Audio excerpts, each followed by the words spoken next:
আসসালামু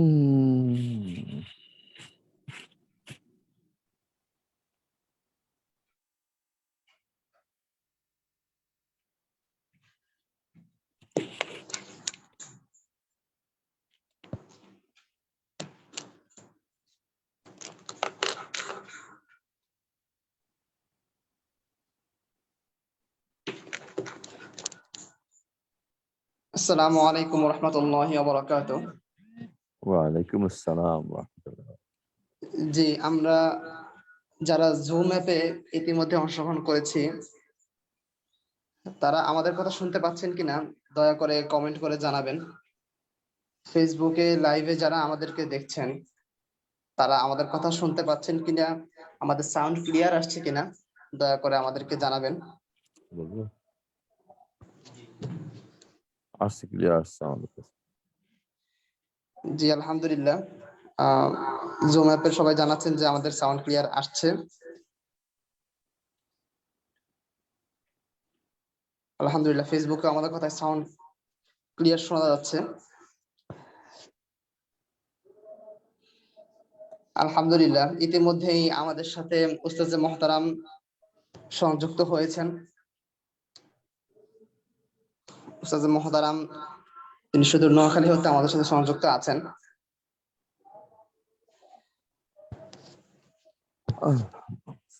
আমরা তাই কাল বিলম্ব না করে আমাদের মুহাজারা শুরু করতে যাচ্ছি। আজকের বিষয়টি খুবই গুরুত্বপূর্ণ, তাই আমরা আজকের লাইভটি শেয়ার করার মাধ্যমে সকলকেই এর থেকে উপকৃত হওয়ার সুযোগ করে দিব। যারা এখন শুনতে পারবো না তারা শেয়ার করে দয়া করে নিজের টাইমলাইনে লাইভটি রেখে দিবেন যেন পরবর্তীতে শুনতে পারেন। আলহামদুলিল্লাহ, সময় হয়ে গিয়েছে, তাই আমরা শুরু করতে যাচ্ছি আমাদের ইলমি মুহাজারা।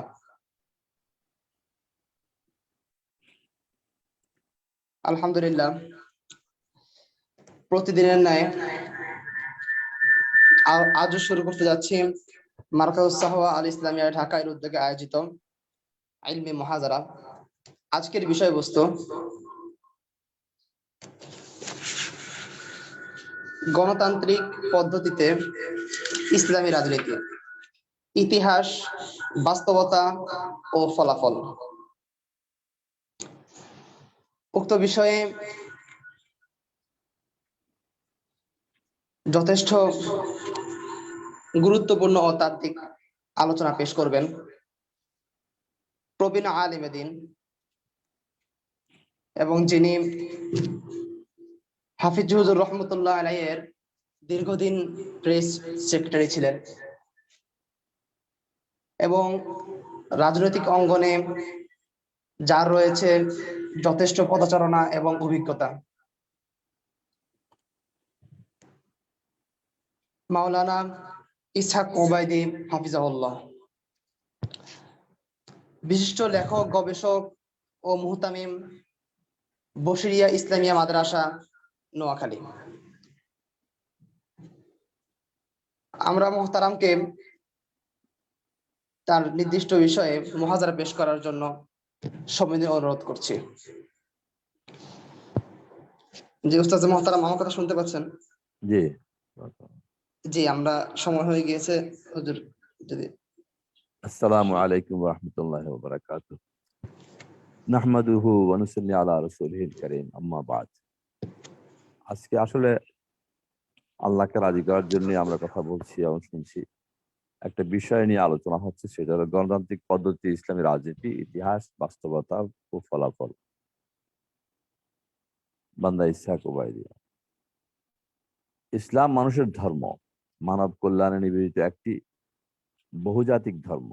কোটি কোটি মানুষের ব্যক্তি, সমাজ ও রাষ্ট্রে এর পূর্ণাঙ্গ বিকাশের জন্য প্রয়োজন একটি রাষ্ট্রীয় অবকাঠামো, যার মাধ্যমে বিলিয়ে দেওয়া যাবে মানবতার সুফল ও সুনীতিগুলো।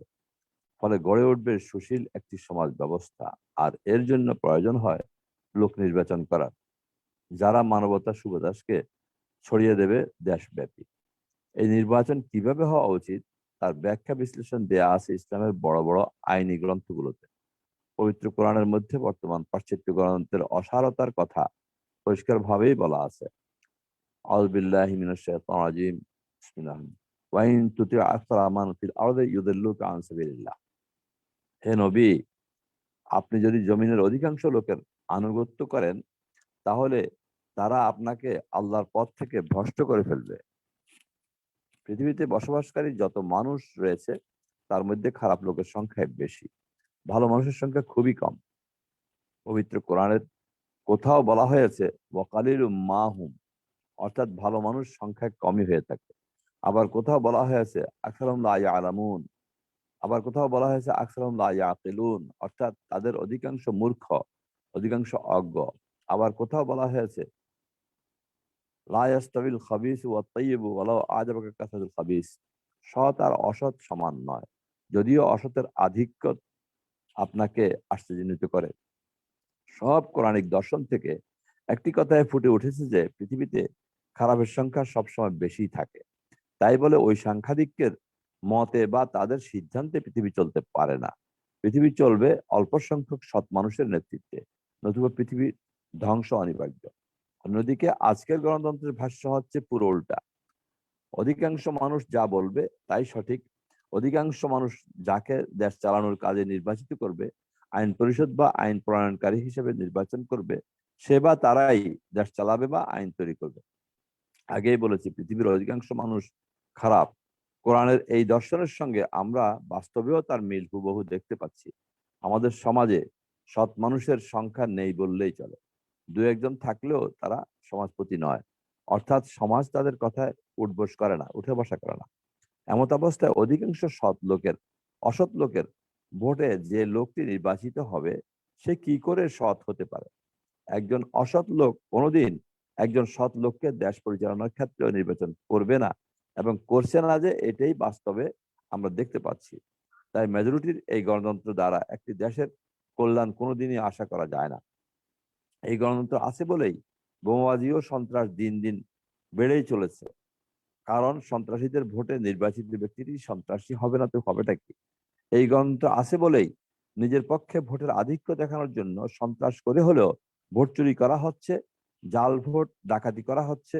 এই গণতন্ত্রের কারণেই আইনের কোনো প্রয়োগ ব্যবস্থা নেই। খুন খারাপি করে জেলে গিয়ে নির্বাচিত মহারথীদের টেলিফোনেই আবার ছাড়া পেয়ে যাচ্ছে। এখন তো তাও লাগে না, খুন করে গিয়ে মন্ত্রী মিনিস্টারের বাড়িতে ছত্রছায়ায় লালিত পালিত হতে থাকে। এত সব কাণ্ড কারখানা চোখের সামনে হওয়া সত্ত্বেও নেতা নেত্রীরা এই গণতন্ত্রের কথা বলে বেড়ায়। এই গণতন্ত্রের জয়গানই তারা সবসময় গেয়ে যায়।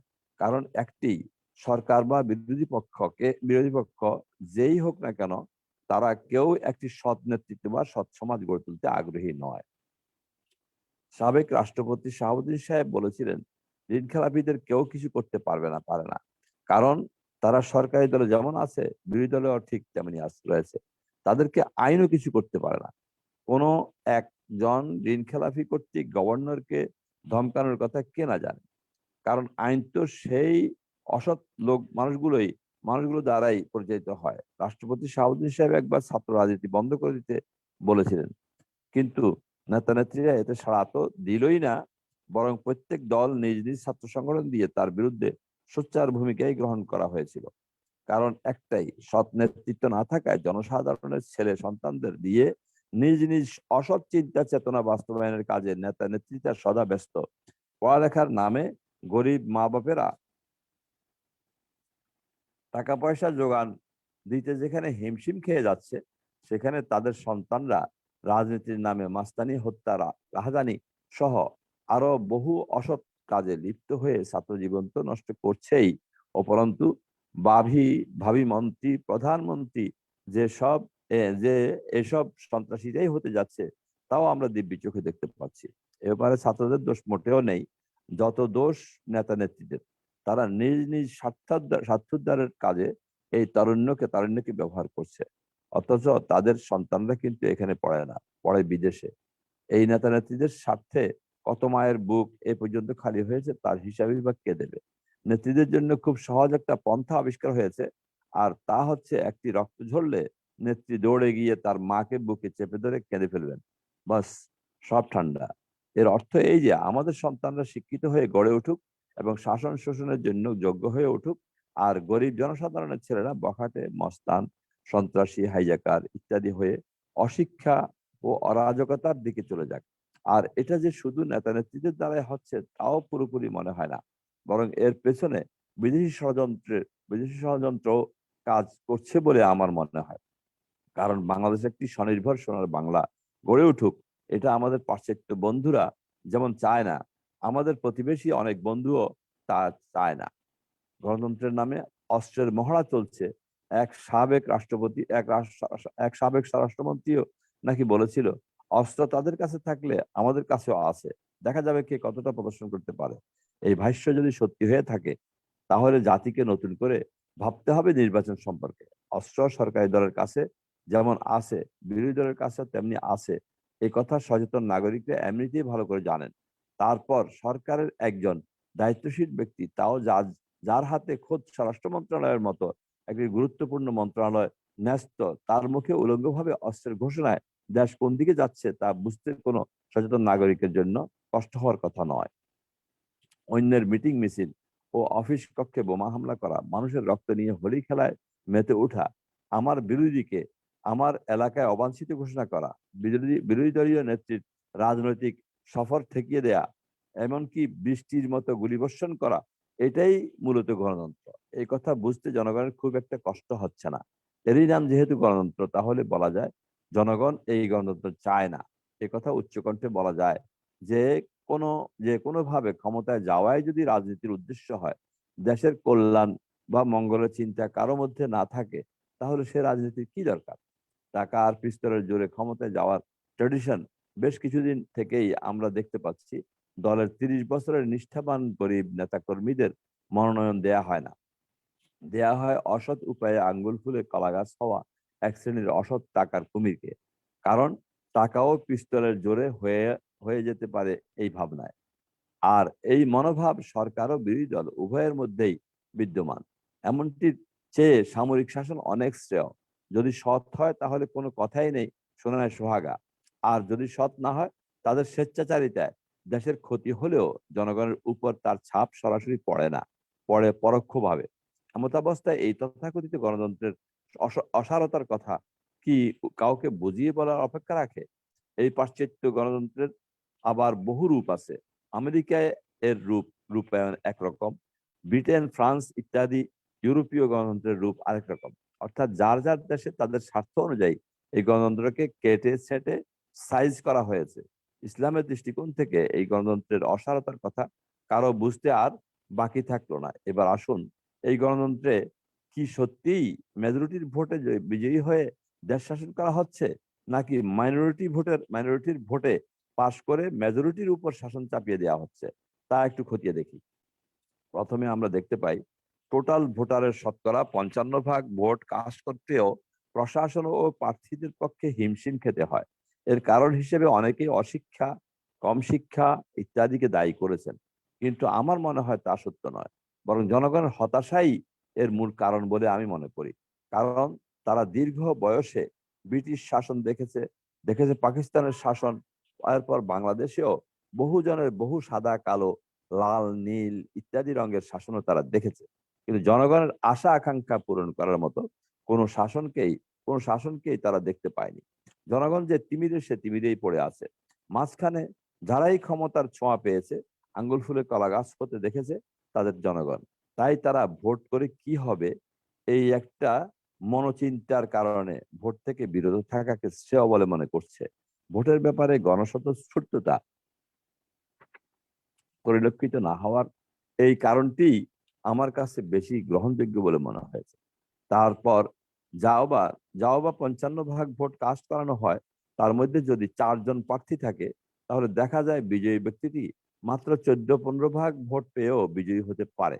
বাকিদের কেউ 10 ভাগ, কেউ 8 ভাগ বিভিন্নভাবে পেয়ে পরাস্ত হলো বটে, কিন্তু এই পরাজিত 3 জনের সম্মিলিত ভোটের সংখ্যা বিজয়ী ব্যক্তির প্রাপ্ত ভোটের সংখ্যা থেকে অনেক বেশি হওয়া সত্ত্বেও মাইনরিটির ভোটে বিজয়ী ব্যক্তিটি এই মেজরিটিকেও শাসন করছে, এবং বাকি 45 ভাগকে যারা ভোট দেয়নি তাদেরকেও শাসন করছে। তাহলে দেখা যায় শতকরা 14-15 ভাগ ভোটে বিজয়ী ব্যক্তিটি শতকরা 85 ভাগ মানুষের উপর মাইনরিটির শাসনকে চাপিয়ে দিচ্ছে। একেই মেজরিটির শাসন বা গণতন্ত্রের শাসন বলা হচ্ছে, অথচ সম্পূর্ণ মাইনরিটির শাসন মেজরিটির উপর চাপানো হচ্ছে। আবার এই গণতন্ত্রে বোকা আর জ্ঞানী, শিক্ষিত অশিক্ষিত, সৎ অসৎ, চোর ডাকাত সবার ভোটকেই সমভাবে মর্যাদা দেওয়া হয়। রাষ্ট্রপতি প্রধানমন্ত্রীর ভোট আর একজন ডাকাতের ভোটকে যে গণতন্ত্রে একই মাপে মূল্যায়ন করা হয়, সেই গণতন্ত্রের অসারতার কথা যুক্তি দিয়ে বোঝানোর প্রয়োজন হয় না। ইসলাম এ ব্যাপারে আহলুল হাল্লে ওয়াল আকদ দের নির্বাচনের কথা বলে, যাকে এক কথায় শুরাই নিজাম বলা হয়। এদের নির্বাচনকে বাকি সাধারণ মানুষ মেনে নেবে, এটাই ইসলামের প্রথম যুগ থেকে চলে আসতে দেখা যায়। বাংলাদেশে আলেমদের রাজনীতির একটি সংক্ষিপ্ত চিত্র দেখতে পারি আমরা। আমরা ছাত্র জীবনে মায়াবুজি কিতাবে সিয়াসত ও রাজনীতিকে 3 ভাগে বিভক্ত করতে দেখেছি: তাহজিবে আখলাক, তদবিরে মঞ্জিল ও সিয়াসতে মুদন। তাহজিবে আখলাক অর্থ আত্মশুদ্ধি, আর তদবিরে মঞ্জিলি অর্থ পারিবারিক শুদ্ধি। তৃতীয় ধাপ হচ্ছে সিয়াসতে মুদন বা নগর কেন্দ্রিক রাজনীতি। তাহলে বোঝা গেল, ব্যক্তি শুদ্ধি বা আত্মশুদ্ধি রাজনীতির প্রথম স্তর বা ধাপ। অন্যদিকে পারিবারিক শুদ্ধি বা সামাজিক শুদ্ধি হচ্ছে রাজনীতির দ্বিতীয় স্তর। আর নগর কেন্দ্রিক বা বৃহত্তর সমাজ অথবা রাষ্ট্রীয় শুদ্ধি রাজনীতির তৃতীয় ধাপ বা শেষ স্তর। আমরা ছোটবেলায় যে ভূগোল বই পড়েছি, তাতে রয়েছে কয়েকটি ব্যক্তি নিয়ে একটি পরিবার গঠিত হয়, আর কয়েকটি পরিবার নিয়ে একটি মহল্লা বা গ্রাম গঠিত হয়, আবার কয়েকটি গ্রাম নিয়ে একটি ইউনিয়ন, আর কয়েকটি ইউনিয়ন নিয়ে একটি থানা গঠিত হয়, কয়েকটি থানা নিয়ে একটি মহকুমা, আবার কয়েকটি মহকুমা নিয়ে একটি জেলা, আর কয়েকটি জেলার সমন্বয়ে একটি বিভাগ, আবার কয়েকটি বিভাগ নিয়ে একটি প্রদেশ, আর কয়েকটি প্রদেশ নিয়েই একটি দেশ গঠিত, আর কয়েকটি দেশ নিয়ে একটি মহাদেশ, আর ওই সকল মহাদেশের সমন্বিত নাম আজকের বিশ্ব। তাহলে বোঝা গেল, রাজনীতির স্তর বিন্যাসের ব্যাপারে আধুনিক বিজ্ঞানের সাথে ইসলামী দর্শনের বহু মিল রয়েছে। ধাপে ধাপে হয়। মানুষের 24 ঘন্টার প্রতিটি মুহূর্তের ব্যাপারেই ইসলামের এক সুমহান নির্দেশনা রয়েছে। রয়েছে শৈশব, কৈশোর, যৌবন ও বার্ধক্যের ব্যাপারেও নীতিমালা। তাই একটি শিশু জন্ম থেকে মৃত্যু পর্যন্ত প্রতিটি স্তরেই রয়েছে ইসলামের পূর্ণাঙ্গ ছায়া। এজন্যই ইসলামকে মানব জীবনের জন্য পূর্ণাঙ্গ জীবন ব্যবস্থা বলা হয়। অর্থাৎ মানুষের দুঃখ, সুখ, হাসি, কান্না, চাকরি বাকরি বা বিয়ে শাদী ইত্যাদির যাবতীয় বিষয়ে ইসলামের কিছু না কিছু সমান রয়েছে। ইসলামের পরিভাষায় এসব স্তরকেই রাজনীতি বলা হয়। স্পষ্টতই অনুধাবন হচ্ছে, মানুষের জন্য কখনো রাজনীতি বিবর্জিত কোনো অবস্থাই নেই। মানুষের প্রতিটি স্তরেই রাজনীতি বিরাজমান। রাজনীতির এই সংজ্ঞা ও স্তর বিন্যাস বোঝার পর আমরা বলতে পারি যে ইসলামের রাজনীতির সংজ্ঞা অনেক ব্যাপক। মানুষ যে অবস্থায় থাকুক না কেন, তার রাজনীতি মুক্ত থাকার কোনো সুযোগ নেই। সে পড়ছে বা পড়াচ্ছে, সে ক্ষেত খামারে চাষাবাদ করছে বা ব্যবসা বাণিজ্য করছে, সে মালিক হোক বা মজুর, সে গরিব হোক বা ধনী, শাসক হোক শাসিত হোক, সর্বাবস্থায় সে রাজনীতিতে লিপ্ত রয়েছে। মুঘল সম্রাট শাহজাহান কন্যা জেবন্নেসার মারাত্মক কোনো রোগ এক ইংরেজ ডাক্তারের উসিলায় ভালো হলে পরে সম্রাট খুশি হয়ে তাকে পুরস্কৃত করতে চাইলেন। ডাক্তার পুরস্কার স্বরূপ তার জাতির জন্য একটি বাণিজ্য সুবিধার অনুমতি প্রার্থনা করেন। ধুরন্ধর ইংরেজ ডাক্তার সে সুবিধা মঞ্জুর করে নেয়ার মাধ্যমে প্রায় 700 বছর যাবৎ মুসলিম শাসিত ভারত উপমহাদেশটি ইংরেজ বেনিয়াদের গোলামীর জঞ্জিরে আবদ্ধ হওয়ার সুযোগ করে দেয়। এরপর হজরত শাহ ওলিউল্লাহ মুহাদ্দিস দেরবী রহমতুল্লাহ আলাইহির ফর্মুলা অনুযায়ী তার পুত্র হজরত শাহ আব্দুল আজিজ রহমতুল্লাহ আলাইহ দারুল হরবের ফতোয়ার মাধ্যমে আজাদী আন্দোলন আরম্ভ হয়। এক পর্যায়ে শাহ আব্দুল আজিজ সাহেবের অন্যতম খলিফা হজরত সৈয়দ আহমদ বেরলভী রহমতুল্লাহ আলাইহির জিহাদি আন্দোলন জোরদার হলে উত্তর পশ্চিম ভারতে ইসলামী হুকুমত পুনরায় প্রতিষ্ঠা লাভ করে।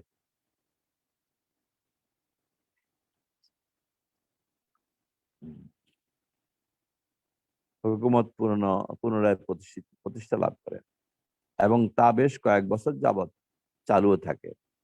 কিন্তু ইংরেজদের পুর চালে হিন্দু শিখদের ষড়যন্ত্রের ফলে ঐতিহাসিক বালাকোট যুদ্ধে তার সাময়িক পরিসমাপ্তি ঘটলেও ইতিহাস সাক্ষী যে হযরত সৈয়দ আহমদ বেরলভীর শিষ্য সাগরিদ ও খলিফাদের মাধ্যমেই বাংলাদেশে ইসলামী রাজনীতির জোয়ার আরম্ভ হয়। ইংরেজ বিরোধী জিহাদ চলাকালে তার খলিফা হযরত মাওলানা কারামত আলী জৌনপুরী রহমতুল্লাহ আলাইহিকে তিনি ইসলামী দাওয়াতি মিশন এবং জিহাদের জন্য রসদ সাপ্লাইয়ের কাজেই বাংলাদেশে প্রেরণ করেন। তার মাধ্যমে হাজার হাজার মুসলমান জিহাদি কাফেলায় যেমন শরীক হয়েছিল, তেমনি লক্ষ লক্ষ মানুষ ইসলামের ছায়াতলে এসে শহীদ দিনের উপর আমল করার সুযোগ পায়। ঐতিহাসিক বাঁশের কেল্লার নায়ক হাজী নিসার আলী ওরফে তিতুমির তারই একজন স্বনামধন্য শিষ্য ছিলেন। ফরিদপুরের ঐতিহাসিক ফরায়েজি আন্দোলনের নেতা হাজী শরীয়তুল্লাহ সাহেবও নাকি তার ভাব শিষ্য ছিলেন। তাদের মাধ্যমে বাংলাদেশের রাজনীতির প্রথম 2 ধাপে যেমন কাজ হয়েছে, তৃতীয় ধাপের কাজটি তার চাইতেও বেশি সফল হয়েছে। কুখ্যাত ইংরেজদের সাথে যুদ্ধ জেহাদের ফলে ইতিহাসেও তারা অমর হয়ে আছেন। ফকির মজনু শাহর আন্দোলনও কম নাড়া দেয়নি তখন। তাদের কালে ইংরেজরা বহু ক্ষতিগ্রস্ত হয়েছে বারবার। নোয়াখালীর হজরত মাওলানা ইমামউদ্দিন রহমতুল্লাহ, হজরত সৈয়দ আহমদ শহীদ রহমতুল্লাহ আলাই অন্যতম খলিফা ও বালাকোট যুদ্ধের গাজী ছিলেন। পরে তিনি দেশে ফিরে হজরত মাওলানা কারামত আলী জৌনপুরী রহমতুল্লাহ আলাইহির উস্তাদ ও পীর হিসেবেও বরিত হন। নোয়াখালীর তৎকালীন তাহজিব তামাদ্দুনে তার অবদান অনস্বীকার্য হয়ে আছে। বঙ্গদেশে বঙ্গদেশে ইসলামী রেনেসার 2 অগ্রপথিক শর্ষিনা ও ফুরফুরার পীর হজরত মাওলানা নিসারউদ্দিন সাহেব ও হজরত মাওলানা আবু বকর সাহেবের দাদা পীর যিনি ছিলেন, তিনি হজরত সৈয়দ আহমদ বেরলভীর অন্যতম খলিফা ও বালাকোটের গাজী ছিলেন, যার নাম সুফি নূর মোহাম্মদ রহমতুল্লাহ। তিনি বর্তমান চট্টগ্রামের মিরসরাইয়ে পরবর্তী আধ্যাত্মিক জীবন যাপনের মাধ্যমে বাংলাদেশে এক অভূতপূর্ব বিপ্লব ঘটিয়েছেন। চট্টগ্রামের সাতকানিয়া চুনতির শাহ আহমদ সাহেবের পূর্বপুরুষ হজরত মাওলানা আব্দুল হাকিম ও হজরত সৈয়দ আহমদ শহীদ রহমতুল্লাহ অন্যতম খলিফা ও বালাকোটের গাজী ছিলেন। বর্তমান দৈনিক প্রথম আলো ও ডেইলি স্টার পত্রিকার প্রকাশক, যেহেতু জানি আমি, প্রকাশক জনাব মাহফুজ আনাম, অন্য ভুল হইতে পারে, প্রকাশক জনাব মাহফুজ আনামের বাবা তৎকালীন পূর্ব পাকিস্তানের মুখ্যমন্ত্রী ও কথা সাহিত্যিক মরহুম আবুল মনসুর আহমদের দাদা এবং নানা, তারা দুজনও নাকি বালাকোটের গাজী ছিলেন। বৃহত্তর ময়মনসিংহে তৎকালে ইসলামী সিয়াসতে তারা বড় রকমের অবদান রাখতে সক্ষম হন। আবুল মনসুর আহমদ সাহেব তার আত্মজীবনীতে তাদের ব্যাপারে গাজী সাহেব বলে বলে অনেক আলোচনা করেছেন। এরা সবাই হজরত সৈয়দ আহমদ শহীদ রহমতুল্লাহ আলাইহির শিষ্যত্ব গ্রহণ করে তৎকালীন বাংলায় রাজনীতির ত্রিধারাতেই সফল ভূমিকা রেখেছেন। 1857 সালের সিপাহী বিদ্রোহের পর কত হাজার আলেমকে যে গ্র্যান্ড ট্রাঙ্ক রোডের 2 ধারে অবস্থিত গাছের সাথে ঝুলিয়ে ও পেরেক মেরে শহীদ করা হয়েছে, তার সঠিক হিসাব কোনো ঐতিহাসিক দিতে পারবে না। হযরত মোহাম্মদ মিয়া রচিত উলামায়ে হিন্দ কা শানদার মাজি গ্রন্থে সবিস্তারে তা কিছু বর্ণিত হয়েছে। ইংরেজ ঐতিহাসিক ডব্লিউ হান্টারের দি ইন্ডিয়ান মুসলমানস গ্রন্থের বর্ণনা অনুযায়ী বোঝা যায়, চট্টগ্রাম থেকে আরম্ভ করে কাবুল সীমান্ত খাইবার গিরিপথ পর্যন্ত বিস্তৃত গ্র্যান্ড ট্রাঙ্ক রোডের 2 পাশে অবস্থিত একটি গাছও এমন ছিল না যাতে কোনো না কোনো আলেমকে লটকানো হয়নি। আলেমদের এসব নির্যাতনের পর সম্মুখ যুদ্ধ পরিহার করে ডিফেন্স রক্ষার স্বার্থে কর্মকৌশল পরিবর্তন করা হয় এবং 1866 সনে হযরত মাওলানা কাসেম নানতুল্লাহর উদ্যোগে দারুল উলুম দেওবন্দ মাদ্রাসা প্রতিষ্ঠার মধ্য দিয়ে আজাদী আন্দোলনের 2য় ধাপের কাজ আরম্ভ হয়। আজাদী আন্দোলনের পরিবর্তিত এই ধারায় বঙ্গদেশে বহু মাদ্রাসা প্রতিষ্ঠিত হয়েছে। বাংলা 1901 সনে হযরত মাওলানা আব্দুল ওয়াহেদ রহমতুল্লাহ ও হযরত মাওলানা হাবিবুল্লাহ রহমতুল্লাহ কর্তৃক চট্টগ্রামের হাটাজারি মাদ্রাসা স্থাপনের মধ্য দিয়ে শুভ এ ধারা আরম্ভ হয়। আজাদী আন্দোলনের অন্যতম সিংহপুরুষ শায়খুল হিন্দ হযরত মাওলানা মাহমুদ হাসান দেওবন্দি রহমতুল্লাহ আলাইহির অন্যতম শিষ্য হযরত মাওলানা সৈয়দ আহমদ সন্দীপী রহমতুল্লাহ আলাইহি, সাইদ আহমদ সন্দীপী রহমতুল্লাহ আলাইহি ও হযরত মাওলানা আব্দুল ওদুদ সন্দীপী রহমতুল্লাহ আলাইহির মাধ্যমে হাজার হাজার ইসলামী মনীষী ও মুজাহিদ তৈরি হয়ে বঙ্গদেশে ওই ধারাকে সমুন্নত রাখতে প্রয়াস পান।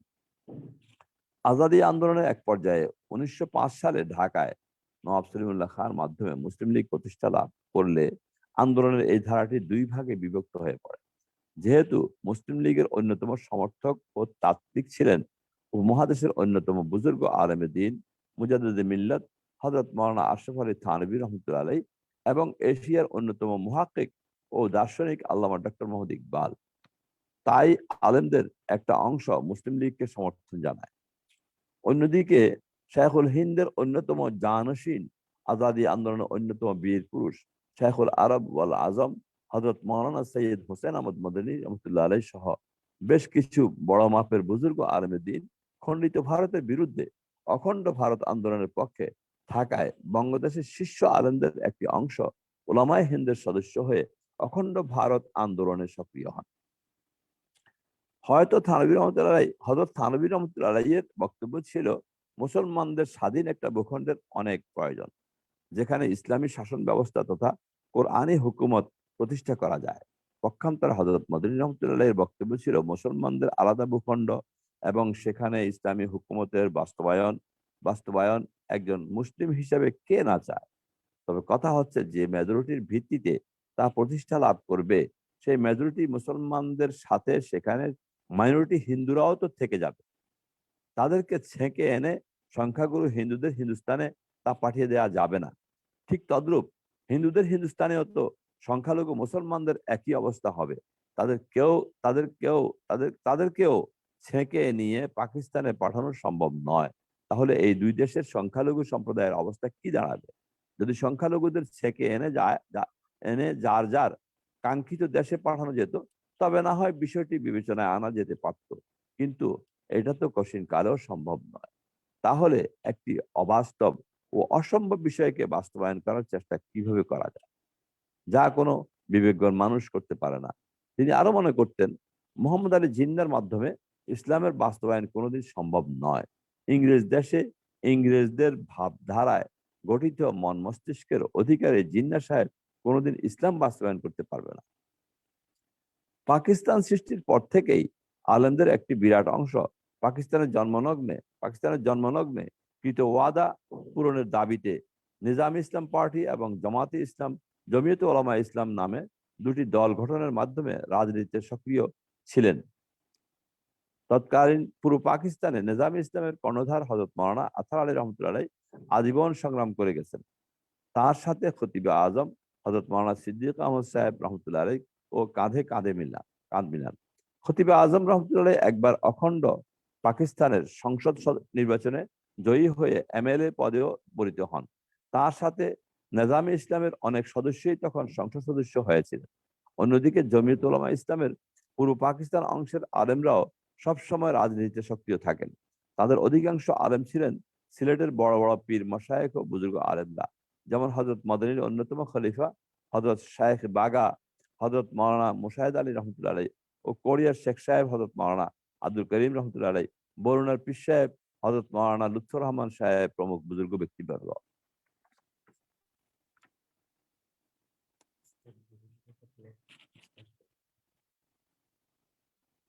পূর্ব পাকিস্তান জমিয়তের সভাপতি ছিলেন ঐতিহাসিক ফরায়েজি আন্দোলনের নেতা হাজী শরীয়তুল্লাহর উত্তর পুরুষ হযরত মাওলানা পীর মুহসিনউদ্দিন দুদু মিয়া এবং জেনারেল সেক্রেটারি ছিলেন ঢাকা আরজাবাদ মাদ্রাসার প্রতিষ্ঠাতা হযরত মাওলানা শামসুদ্দিন কাসিমি রহমতুল্লাহ আলাইহি। যশোরের প্রখ্যাত বুজুর্গ হযরত মাওলানা আবুল হাসান যশোরী রহমতুল্লাহ আলাইহি জমিয়তের সাথে আজীবন সম্পৃক্ত ছিলেন। ময়মনসিংহের হযরত মাওলানা ফয়জুর রহমান সাহেব ও নেত্রকোনার হযরত মাওলানা মঞ্জুর আহমদ সাহেব ছিলেন নিজামী ইসলাম পার্টির অন্যতম বড় নেতা। হযরত মাওলানা আশরাফ আলী সাহেব নিজামী ইসলামের তাত্ত্বিক ও বড় নেতা ছিলেন। কক্সবাজারের মৌলভী ফরিদ আহমদ চৌধুরী নিজামী ইসলামের বড় নেতা হওয়ার সাথে সাথে পাকিস্তান সংসদের একজন অভিজ্ঞ পার্লামেন্টারিয়ানও ছিলেন। ফেনী সরস্বতী মাদ্রাসার বুজুর্গ আলেম দ্বীন হযরত মাওলানা নজির আহমদ শহীদ রহমতুল্লাহ আলাইহি আজীবন নিজাম ইসলামের সাথে সম্পৃক্ত ছিলেন। লালবাগ মাদ্রাসার প্রতিষ্ঠাতা মুজাহিদে আজম হযরত মাওলানা শামসুল হক ফরিদপুর রহমতুল্লাহ আলাইহি সদস্য সাহেব হুজুর নিজাম ইসলামের অন্যতম তাত্ত্বিক ও পরামর্শদাতা বুজুর্গ ব্যক্তিত্ব। আমার হযরত মাওলানা আব্দুল হালিম সাহেব ও হযরত রহমতুল্লাহ আলাইহি নামে প্রখ্যাত। তিনি সারা জীবন জমিয়ত উলামা ইসলামের একজন মুরব্বী উপদেষ্টা হিসেবে বরিত ছিলেন। এখানে অনেক আলেমের নামই বাদ পড়ে যাচ্ছে হয়তো, কেননা হাজার হাজার আলেমের মধ্যে কজনের জীবন সম্পর্কে বা আমার জানা আছে। এই রাজনীতিতে একটা মজার ব্যাপার পরিলক্ষিত হয় যে যারা ব্রিটিশ ভারতে মুসলিম লীগ বা পাকিস্তানের পক্ষে কাজ করেছিলেন, তাদের সংখ্যাগুরু আলেমকে দেখা যায় পাকিস্তান হওয়ার পর তারা নিজামী ইসলামের সাথে সম্পৃক্ত থেকে রাজনীতি করেছেন। অপরদিকে যারা ব্রিটিশ ভারতে অখণ্ড ভারতের পক্ষে রাজনীতি করেছিলেন, তাদের অধিকাংশ আলেমকে দেখা যায় জমিয়তে উলামা হিন্দের পরিবর্তে জমিয়তে উলামা ইসলামের সাথে সম্পৃক্ত থেকে কাজ করতে। পাকিস্তান সৃষ্টির প্রাক্কালের ওয়াদা কোরআনী হুকুমত বাস্তবায়ন করা যখন চরম মুনাফিকিতে পর্যবসিত হলো এবং স্বৈরশাসক ফিল্ড মার্শাল আইয়ুব খান উপদেষ্টা ডক্টর ফজলুর রহমানের ইসলাম নামীয় অনইসলামিক একটি গ্রন্থে ইসলামের বিরুদ্ধে অনেক কিছু প্রকাশ পেল, তখন আবার বাংলার আলেম সমাজ সোচ্চার হয়ে গর্জে উঠলেন।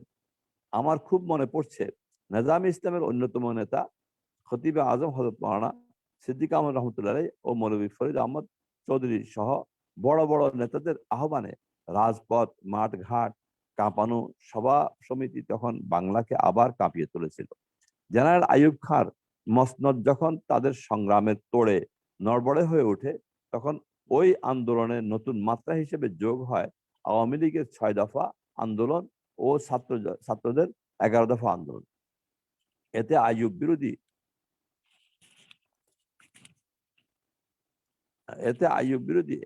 বিরোধী আন্দোলন আরো বেগবান হয়ে গণবিস্ফোরণের রূপ নেয় এবং আইয়ুব খান পদত্যাগে বাধ্য হয়ে জেনারেল ইয়াহিয়া খানকে প্রেসিডেন্ট বানিয়ে সাময়িকভাবে জনরোষ থেকে নিস্তার পান। কিন্তু দুঃখের বিষয়, আলেমদের সৃষ্ট এই আন্দোলনের ঘোড়ায় কোনো যোগ্য ঘোড়সওয়ার না থাকায় শেখ মুজিব ওই ঘোড়ায় সওয়ার হয়ে বসে এবং ইসলামী বিস্ফোরণের পরিবর্তে একটি সাধারণ গণবিস্ফোরণের জন্ম দেন। ফলে তিনি তার দেশ পুরো পাকিস্তানে শুধু 2টি আসন ব্যতীত বাকি সব আসনেই জয়ী হয়ে যান। কিন্তু তারপরও পশ্চিমারা তার কাছে ক্ষমতা হস্তান্তরে তালবাহানা শুরু করায় আবারও আন্দোলন তীব্র থেকে তীব্র গতিতে এগিয়ে যায়। এক পর্যায়ে ঢাকায় প্রহসনমূলক গোলটেবিল বৈঠক ডাকা হয় বটে, কিন্তু প্রেসিডেন্ট ইয়াহিয়া তখন গোপনে পশ্চিম থেকে পূর্বে সেনা সমাবেশ বাড়াতে থাকে এবং সেই ঐতিহাসিক 25শে মার্চের কালো রাতে ঢাকা আক্রমণ করে বসে। ফলে স্বায়ত্তশাসন চাওয়া পুরো পাকিস্তানের ঘাড়ে অতর্কিতভাবে একটি যুদ্ধ চেপে বসে। আওয়ামী লীগের পক্ষ থেকে এই যুদ্ধের আগাম প্রস্তুতি ও পরিকল্পনা না থাকায় এবং যুদ্ধের বিষয়বস্তু সম্পূর্ণ পরিষ্কার ছিল না বিধায় যুদ্ধের ব্যাপারে এখানকার আলেম সমাজ কিছুটা দ্বিধা সংকোচে পড়ে যান। ফলে অনেক আলেম অখণ্ড পাকিস্তানের আশায় জামাত মুসলিম লীগের সাথে হাত মিলান, কিন্তু অধিকাংশ আলেম খামোশ ও নীরব ভূমিকা পালন করেন। গোলটেবিল বৈঠক শেষে নিখিল পাকিস্তান জমিয়তে উলামা ইসলামের সেক্রেটারি জেনারেল হযরত মাওলানা মুফতি মাহমুদ সাহেব, যিনি পরবর্তী সময়ে পাকিস্তানের মুখ্যমন্ত্রী ছিলেন সীমান্ত প্রদেশের, পূর্ব পাকিস্তান জমিয়তের সভাপতি পীর মোহসিনুদ্দিন দুদু মিয়ার গোলটেবিল বৈঠক শেষে নিখিল পাকিস্তান জমিয়তে উলামা ইসলামের সেক্রেটারি জেনারেল হযরত মাওলানা মুফতি মাহমুদ সাহেব পূর্ব পাকিস্তানের জমিয়তের সভাপতি পীর মোহসিনুদ্দিন দুদু মিয়ার সিদ্ধেশ্বরীর বাসভবনে এখানকার জমিয়ত নেতা ও কর্মীদের কিন্তু 25শে মার্চের পূর্বেই বৈঠক সফল না হওয়ার বিষয় সম্পর্কে জানিয়েছিলেন এবং বলেছিলেন, আপনারা আপনাদের দেশীয় স্বার্থের সাথে মিলেমিশে কাজ করবেন। ফলে যুদ্ধের সময় এখানকার অধিকাংশ জমিয়ত নেতা স্বাধীনতা যুদ্ধের সপক্ষে কাজ করেন। জমিয়তের অন্যতম কেন্দ্রীয় নেতা জনাব মাওলানা কাজী মোতাসিম মিল্লাহ সাহেব রহমতুল্লাহ তাদের অন্যতম ছিলেন। অন্যদিকে জমিয়তের সভাপতি পীর দুদু মিয়া সাহেব ও সহসভাপতি জনাব মাওলানা মহিউদ্দিন খান সাহেবরা হতাহতের সংখ্যা কম রাখার স্বার্থে এবং লুটতরাজ ও নৈরাজ্য বন্ধ রাখার স্বার্থে যুদ্ধের এক পর্যায়ে ঢাকার শান্তি কমিটিতে যোগ দেন এবং রাও ফরমান আলী খান ও জেনারেল টিক্কা খানের সাথে সরাসরি সাক্ষাতের মাধ্যমে দেশের পরিস্থিতি সম্পর্কে সঠিক চিত্র তুলে ধরেন। এই যুদ্ধ যে ইসলাম বনাম অন ইসলামের যুদ্ধ ছিল না, বরং দুই অঞ্চলের মধ্যে বৈষম্য ও জুলুমের বিরুদ্ধে ছিল, এ কথাটা পরিষ্কার না হওয়ায় জামাতে ইসলামের সাথে হাত মিলানো নেজামে ইসলামের অনেক বড় বড় আলেমকে মুক্তিযোদ্ধারা শহীদ করে দিয়েছিল। যেমন শশীদের হযরত মাওলানা নজির আহমদ সাহেব রহমতুল্লাহ কে তারা অজুর সময় গুলি করে হত্যা করে। দেশ স্বাধীন হওয়ার পর দেশের 4 স্তম্ভের একটি স্তম্ভ ধর্মনিরপেক্ষতা থাকায় এবং আওয়ামী সরকারের পক্ষ থেকে যে কোনো ইসলামী রাজনীতি বন্ধ করে দেওয়ার ঘোষণায় এবং অধিকাংশ বন্ধ থাকা মাদ্রাসা সম্পর্কে সরকারের পক্ষ থেকে কোন রকম বক্তব্য না থাকায় আলেমদের বিরাট একটা অংশ আওয়ামী লীগের বিপক্ষে অবস্থান নেন। ইতিমধ্যে সরকারের লাল বাহিনী সবুজ বাহিনী ও রক্ষী বাহিনীর জুলুম নির্যাতনের ফলে দেশ স্বাধীন হয়েও একটা অরাজক দেশে পরিণত হয়। শেষ পর্যন্ত মেজর ডালিম, কর্নেল ফারুক ও রশিদের মাধ্যমে 1975 সালের 15ই আগস্ট সেই নির্মম রক্তক্ষয়ী পট পরিবর্তনের বেশ কিছুদিন পর জিয়াউর রহমান সাহেব যখন দেশের প্রেসিডেন্ট হয়ে আসেন এবং প্রথমে ফোরাম ও জাগদল এবং আরো পরে বিএনপি গঠন করেন এবং ইসলামী রাজনীতিকে ছাড় দিয়ে দেন, তখন আবার আলেম সমাজের সেই অংশটিকে মুসলিম লীগ আর বিএনপি একই ঘরানার হয়াতে বিএনপিও জামাত ইসলামের দিকে একটু বেশি ঝুঁকে পড়তে দেখা যায়। খতিব আজম রহমতুল্লাহ তো সরাসরি জামাতের বিকল্প আইডিএল এর সভাপতি পর্যন্ত হন, কিন্তু জামাত যখন তার সাথে চরম বেয়াদবি ও মুনাফিকি করে বসে তখন হজরতের টনক নড়ে, কিন্তু ততক্ষণে তারা হজরতের ঘাড়ে বসে তাদের সংকীর্ণ হয়ে যাওয়া পথকে অনেকটা প্রশস্ত করে নিতে সক্ষম হয়ে যায়। অন্যদিকে আওয়ামী লীগ তাদের রাজনৈতিক দর্শনের কারণেই আলেম সমাজকে তাদের প্রতি কখনো আকৃষ্ট করতে পেরেছে বলে দেখা যায় না।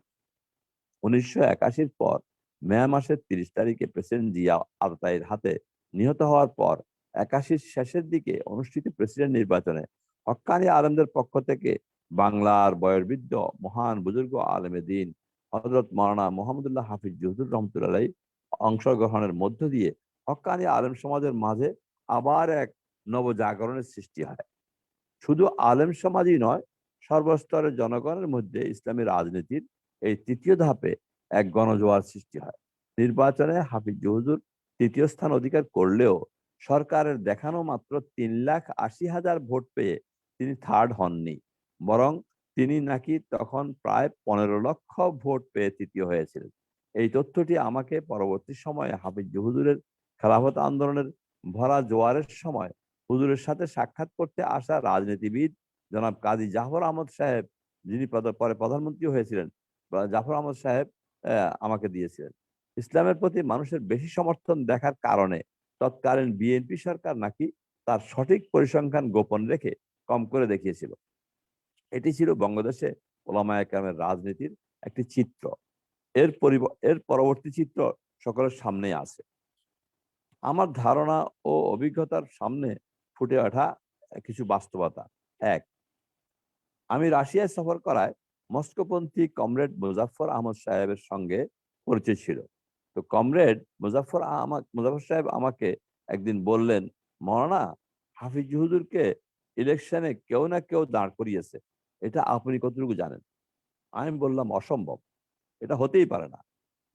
তখন তিনি বললেন, তাহলে আপনি রাজনীতি করতে পারবেন না, আপনার মধ্যে রাজনীতি করার মতো যোগ্যতা নেই। আমি তো হয়ে গেলাম, এটা বলে কি? বিষয়টি আমি মাওলানা আউতার সাহেবকে জানালাম। মাওলানা আউতার মিসবাহ সাহেব তো সরাসরি কর্মী ছিলেন না, কিন্তু রাজনীতি তাত্ত্বিক ছিলেন এবং রাজনীতিতে অংশগ্রহণ কিছুটা ছিল না, কিন্তু ইলেকশন অফিসে আসা যাওয়া করতেন। আমি তাকে বললাম, কমরেড মুজাফর সাহেব এমন কথা বললেন, ঘটনা কি? মাওলানা আউতার সাহেব বললেন, আপনি কিছু বলবেন না, আমি রাজনীতি করতে পারি কিনা দেখি। তখন তিনি বললেন, হাফিজ হুজুরকে যদি কেউ ইলেকশনে দাঁড় করিয়ে থাকে তাহলে সে লোকটা হলো সিরাজউদ্দৌলা। ঢাকা মোহাম্মদপুরে মোহাম্মদী হাউজিং এর মালিক ছিল তার। তখন আমি পেছনের কয়েকদিনের ঘটনাগুলো মন্থন করতে থাকি। আগের দিন 19 জন বা কয়েকজন 19 জন না কয়েকজনের একটি বৈঠক ছিল কিল্ডার মোড়ে। মাওলানা মহিউদ্দিন খান, সিরাজউদ্দৌলা, মাওলানা আমিনুল ইসলাম ও মাওলানা ওবায়দুল হক সাহেব সহ অনেকে উপস্থিত ছিলেন। এর আগের দিন সিরাজউদ্দৌলা তার খয়েরি রঙের একটি গাড়িতে করে আমাকে আর মাওলানা হামিদুল্লাহ সাহেবকে নিয়ে ঘুরতে বের হয়েছে কয়েক জায়গায়। বেশ কয়েক জায়গায় যেতে হয়েছে আমাদের। সিরাজউদ্দৌলার সাথে আমরা কোথায় কোথায় গেলাম এবং সিরাজউদ্দৌলা কি কি বলল, এগুলো আমি খুব ভাবতে শুরু করলাম। মাওলানা আউতাহের সাহেবের বলার আগেও আমার কাছে মনে হয়েছিল লোকটি সিরাজউদ্দৌলাই হবে, কিন্তু মাওলানা আউতাহের সাহেব আমাকে বলতে নিষেধ করায় আমি আমার মন্তব্য প্রকাশ করিনি। এর কিছুদিন পর আমি মাওলানা হাবিবুল্লাহ মেজবা সাহেবকেও কমরেড মুজাফফরের কথাটি বললাম। তিনিও নির্দ্বিধায় বললেন, লোকটি তো তাহলে সিরাজউদ্দৌলাই হবে। মাওলানা আউতাহের মেজবা সাহেব কোনো কেন সিরাজউদ্দৌলার কথা বলেছিলেন তা আমি তাকে জিজ্ঞাসা করছি কিনা আমার মনে নেই, কিন্তু মাওলানা হাবিবুল্লাহ মেজবা সাহেবকে আমি জিজ্ঞাসা করলাম, কেন আপনি সিরাজউদ্দৌলার কথা বলছেন? তখন তিনি বললেন, লক্ষ্মীপুরের মৌলানা হযরত মঈনুল্লাহ সাহেব হুজুর, যিনি আমার শেষ শেখ ছিলেন, কদিন আগে ইন্তেকাল করলেন, হাফিজ হুজুরের খলিফাও আমার শেষ শায়েখ। আমি তার হাতে বায়াত হয়েছি, সাথে একদিন দেখা হয়েছে। মেজবা সাহেব বললেন যে মঈনুল্লাহ সাহেব হুজুর, যিনি হুজুরকে বলা হয় ওনাকে, ওনার সঙ্গে দেখা হয়েছে। তিনি বললেন, এলিফ্যান্ট রোডে থাকে যে খয়েরি রঙের গাড়িওয়ালা, এই লোকটা, ওর নামও বলতে পারে না যিনি, এই লোকটা জিয়াউর রহমানের ইন্তেকালের পর থেকে সব সময় গাড়ি নিয়ে তাহাজ্জুদের সময় কিল্লার মোড়ে এসে হুজুরকে এখান থেকে লালবাগের রুমে নিয়ে যেত এবং ফজর বা ইশরাকের পর ড্রাইভ করে আবার বাসায় পৌঁছে দিত। মাওলানা মঈনুল সাহেব অধিকাংশ সময় হাফিজ হুজুরের খাদেম হিসেবে থাকতেন। তিনি বলেন, এই লোকটা খয়েরি রঙের গাড়িওয়ালা, নাম বলতে পারে না, সব সময় বলতো যে হুজুর কিছু কথা, হুজুর জিয়াউর রহমান সাহেব মারা গেছেন, এখন দেশ তো শেষ, ইসলামের আর কিছু হবে না, ইসলাম তো শেষ, এরকম কিছু কথাবার্তা বলতো। হুজুর তো হাফিজ হুজুরের খলিফা ছিলেন, মানে মনিউল্লাহ সাহেব। আমরা তো হাফিজ হুজুরের সোহবত থেকেই আহ, আমরা আমরা আমরা তো হাফিজ হুজুরের সোহবত বেশি পাইনি। আমি ওই ইলেকশনের সময় থেকে 2-1 বছর যা ছিলাম, মাওলানা মঈনুল্লাহ সাহেবরা আগে থেকেই চিনতেন হুজুরকে। হুজুরের একটা তবিয়ত ছিল, একটা কথা যদি বারবার বলা হতো তখন তা হুজুরের মনে রসুখ হয়ে যেত। এই কারণেই মাওলানা হাবিবুল্লাহ মিসবাহ সাহেব বললেন যে ওই লোকটা সিরাজউদ্দৌলাই হবে। বিষয়টি যদিও আমাদের তিনজনের ধারণা মাত্র, তবে কমরেড মুজাফফরের কথা অনুযায়ী হাফিজ হুজুরের রাজনীতিতে আসার ক্ষেত্রে পেছন থেকে কারো কলকাঠি না আনো বা সিরাজউদ্দৌলা কেন্দ্রিক সন্দেহ সৃষ্টি হওয়ার কয়েকটি কারণ ছিল। এমনি তো আমাদের জানা মতে হযরত রহমতুল্লাহ সবসময় বলতেন যে হযরত এটা কাশফিও বলতেন না, হযরত বলতেন যে কোরবানি ফরজ হয়ে গেলে, ওয়াজিব হয়ে গেলে কোরবানি দিতে হবে। এখন দুর্বল হোক সবল দেওয়াটা উত্তম, সবল যদি কেউ রাজি না হয় তাহলে আমি দুর্বল প্রস্তুত আছি, এইভাবে হুজুর পেশ করছিলেন। কিন্তু এতে প্রথমত সিরাজউদ্দৌলা ফেনী কলেজে পড়াকালীন ছাত্রলীগের সাথে জড়িত ছিল এবং আওয়ামী লীগের উত্থানের সময় মন্ত্রীর বদান্যতায় সুতার লাইসেন্স ভাগিয়ে নারায়ণগঞ্জে গিয়ে কিছু কাজ করত। সে দীর্ঘ ইতিহাসের দিকে যাচ্ছি না। দ্বিতীয়ত, আমি ছিলাম প্রেস সেক্রেটারি, অথচ কে একজন আমাদের অজান্তে হুজুরের বিভিন্ন প্রোগ্রামের অ্যাড দিয়ে দিত, তাও শুধু ইত্তেফাক পত্রিকা দিত। আমাকে সবাই জিজ্ঞাসা করতে লাগলো যে তুমি হলে প্রেস সেক্রেটারি, তাহলে এটা কে করে? মূলত এটি সিরাজউদ্দৌলাই করতো। আমি একদিন কিল্লার মোড়ে অফিসে তা প্রকাশ করলাম এবং তাকে বললাম, আপনি আমাদেরকে জিজ্ঞাসা না করে অ্যাড দেন কেন? আর এক পত্রিকায় দেওয়ায় অন্যরা তো আমাদের শত্রু হয়ে যাবে। তখন সে আমাকে একটা শক্ত কথা বলেছিল, যার কারণে মাওলানা ইসমাইল সাহেব, যিনি বর্তমান আল হাইয়াতুল ওলিয়ার কেন্দ্রীয় পরীক্ষা নিয়ন্ত্রক, এবং মাওলানা আতাউল্লাহ সাহেব হাফিজুরের ছেলে, আরো কে কে যেন ছিল, সকলেই বয়কট করেছিল এবং বলেছিল ওবায়দীকে বলার অর্থ আমাদেরকেও বলা। তখন সে তার কথার জন্য দুঃখ প্রকাশ করতে বাধ্য হলো। তৃতীয়ত, ইত্তেফাকের চিফ রিপোর্টার নাজিমুদ্দিন মুস্তানও আমাকে একটি ইশারা দিয়েছিল। বিষয়টি হচ্ছে, 1981 সালে প্রেসিডেন্ট জিয়াউর রহমান হঠাৎ করে আতায়ের গুলিতে নিহত হওয়ায় পুনরায় প্রেসিডেন্ট নির্বাচন দেওয়া হলে বিএনপি থেকে ভাইস প্রেসিডেন্ট বিচারপতি আব্দুল সত্তার, আওয়ামী লীগ থেকে ডক্টর কামাল হোসেন এবং জাসদ থেকে মেজর এম এ জলিল নির্বাচনে প্রতিদ্বন্দ্বিতা করেন। এত জাঁদরেল ক্যান্ডিডেটের মধ্যে ইসলামী আদর্শের পক্ষ থেকে স্বতন্ত্র প্রার্থী হিসেবে হাফিজ হুজুর রহমতুল্লাহ আলাই উক্ত নির্বাচনে প্রতিদ্বন্দ্বিতা করেন। তাদের নির্বাচনী সফরে প্রচার মাধ্যমগুলো থেকে জাঁদরেল সাংবাদিক নিযুক্ত করা হয়। তবে সবচেয়ে দুর্বল প্রার্থী হযরত হাফিজ হুজুরের সাথে ইত্তেফাক থেকে যাকে নিযুক্ত করা হয়, আমার দৃষ্টিতে তিনি সবচেয়ে বেশি দক্ষ ও প্রবীণ ছিলেন। আর তিনি ছিলেন ইত্তেফাকের তৎকালীন চিফ রিপোর্টার জনাব নাজিমুদ্দিন মোস্তান। হাফিজ হুজুরের প্রেস সেক্রেটারি হিসেবে এই অধম যেহেতু সফর সঙ্গী ছিলাম, তাই একদিন নাজিমুদ্দিন মোস্তানকে বিষয়টি নিয়ে প্রশ্ন করলাম। প্রশ্নটি ছিল, এত জাঁদরেল ক্যান্ডিডেট থাকতে আপনার মতো একজন ঝানু সাংবাদিককে তাদের কারোর সাথে না দিয়ে হাফিজ হুজুরের সাথে মতো একজন দুর্বল প্রার্থীর সাথে কেন ফিট করে দেয়া হলো? মোস্তান সাহেব হেসে হেসে বললেন, হাফিজ হুজুরের যে গণজোয়ার পরিলক্ষিত হচ্ছে, তাতে আমাদের আশঙ্কা হচ্ছে যে ডক্টর কামাল এবং আব্দুল সত্তার সাহেবের মধ্যে ভোট কাড়াকাড়ি ও ভাগাভাগি হতে গিয়ে মাঝখানে হাফিজ হুজুর পাশ করে না ফেলে তা তাই তার পাশ করার সমূহ সম্ভাবনা দেখা দিয়েছে। এই সম্ভাবনার বাস্তবতা কতটুকু মাঠে ময়দানে গিয়ে তা যাচাই করার জন্যই আমাকে হুজুরের সাথে দেওয়া হয়েছে। ইত্তেফাকে তখন আমাদের নিউজ থাকতো প্রথম পাতায় অনেক নিচে, তাও আবার এক কলামে। পক্ষান্তরে আব্দুল সত্তার সাহেবের নিউজ থাকতো প্রথম পাতায় সবার উপরে প্রথম হেডলাইন ও কয়েক কলাম জুড়ে। অন্যদিকে কামাল হোসেনের নিউজ থাকতো প্রথম পাতায় দ্বিতীয় হেডলাইনে একটু নিচে 2 কলাম জুড়ে। হঠাৎ একদিন দেখি ডক্টর কামালের নিউজ আর আব্দুল সত্তার সাহেবের নিউজ প্রথম পাতায় প্রথম হেডলাইনে পাশাপাশি সমান সমান কলামে ছাপা হয়েছে। অন্যদিকে হাফিজ হুজুরের নিউজও অত নিচে আর নেই, অনেকটা উপরে উঠে এসেছে এবং 2 কলামে। ইত্তেফাকের এসব কাণ্ড দেখে আমি মোস্তান সাহেবকে প্রশ্ন করে বসলাম, জিজ্ঞাসা করলাম যে আমাদেরকে গাজীপুরের সভা থেকে 2 কলাম উপরে তুলে আনা হলো কেন, এবং ডক্টর কামাল হোসেনকে আব্দুল সত্তার সাহেবের সাথে সমানে সমানে কয়েক কলাম জুড়ে দেয়ারই বা কারণ কি? মোস্তান সাহেব তখন বললেন, বহুদূর থেকে সাগরে 2টি জাহাজ আসতে দেখা যাচ্ছিল। দূরবীন দিয়ে আমরা তা ঠাহর করতে পারছিলাম না যে জাহাজ 2টি কাদের, তবে ধারণা হচ্ছিল ডক্টর কামালের জাহাজ মস্কো থেকে আসছিল আর আপনাদের জাহাজখানি মদিনা থেকে আসছে। কিন্তু জাহাজ 2টি কাছে আসতে আসতে পরিষ্কার দেখা যাচ্ছিল যে ডক্টর কামালের জাহাজ আমেরিকান পতাকা উড়াচ্ছে, অন্যদিকে আপনাদের জাহাজও সম্পূর্ণ মদিনার নয় বলে মনে হচ্ছে।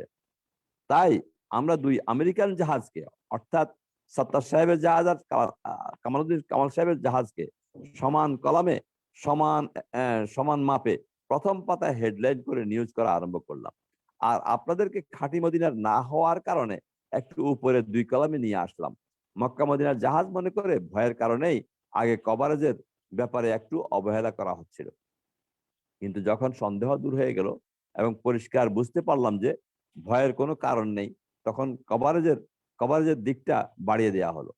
এখানে একটি কথা বলে রাখা মুনাসিব মনে করছি, আমাদের আকাবিররা তো অবশ্যই ইখলাসের সহিত সব কাজ করেছেন, তবে তাদের শেষ বয়সে যখন তারা আশেপাশের উপর নির্ভরশীল হয়ে পড়েন, তখন আশপাশের কিছু স্বার্থান্বেষী মহল তাদের মাধ্যমে কিছু কাজ করিয়ে বসে, যা কখনো পরবর্তীদের জন্য দলিল হতে পারে না।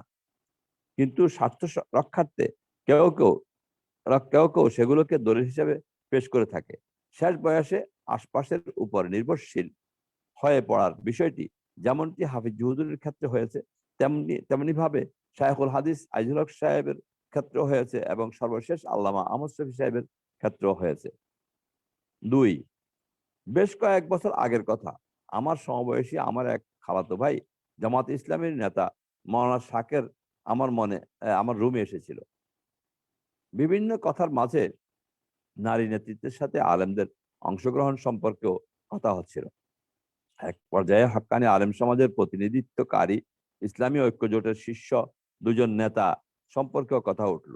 তৎকালীন প্রধানমন্ত্রী খালেদা জিয়ার সাথে তাদের বৈঠকের ধরন সম্পর্কে বলতে গিয়ে ব্যঙ্গাত্মক হাসি দিয়ে তিনি বললেন, জামাতকে তো আপনারা আমলেই আনেন না, তাই আমাদের কথা না হয় বাদে দিলাম, কিন্তু একজন মহিলা নেত্রীকে মাঝখানে রেখে এত বড় বড় আলেমদের বৈঠক কেমন দেখায়? টিভি পর্দায় তাদের অবাধে কথাবার্তা ও হাসি খুশি ভাব দেখে মনে হয় যেন তারা প্রধানমন্ত্রীর সাথে দেখা করতে পেরে ধন্য হয়েছেন। আমি তাকে জিজ্ঞাসা করলাম, এইভাবে ছবি এসেছে নাকি? তিনি বললেন, তাই তো। আমার তখন লজ্জায় আর কিছু বলার থাকলো না, শুধু বললাম, সমাজে বা রাষ্ট্রে ইসলাম বাস্তবায়নের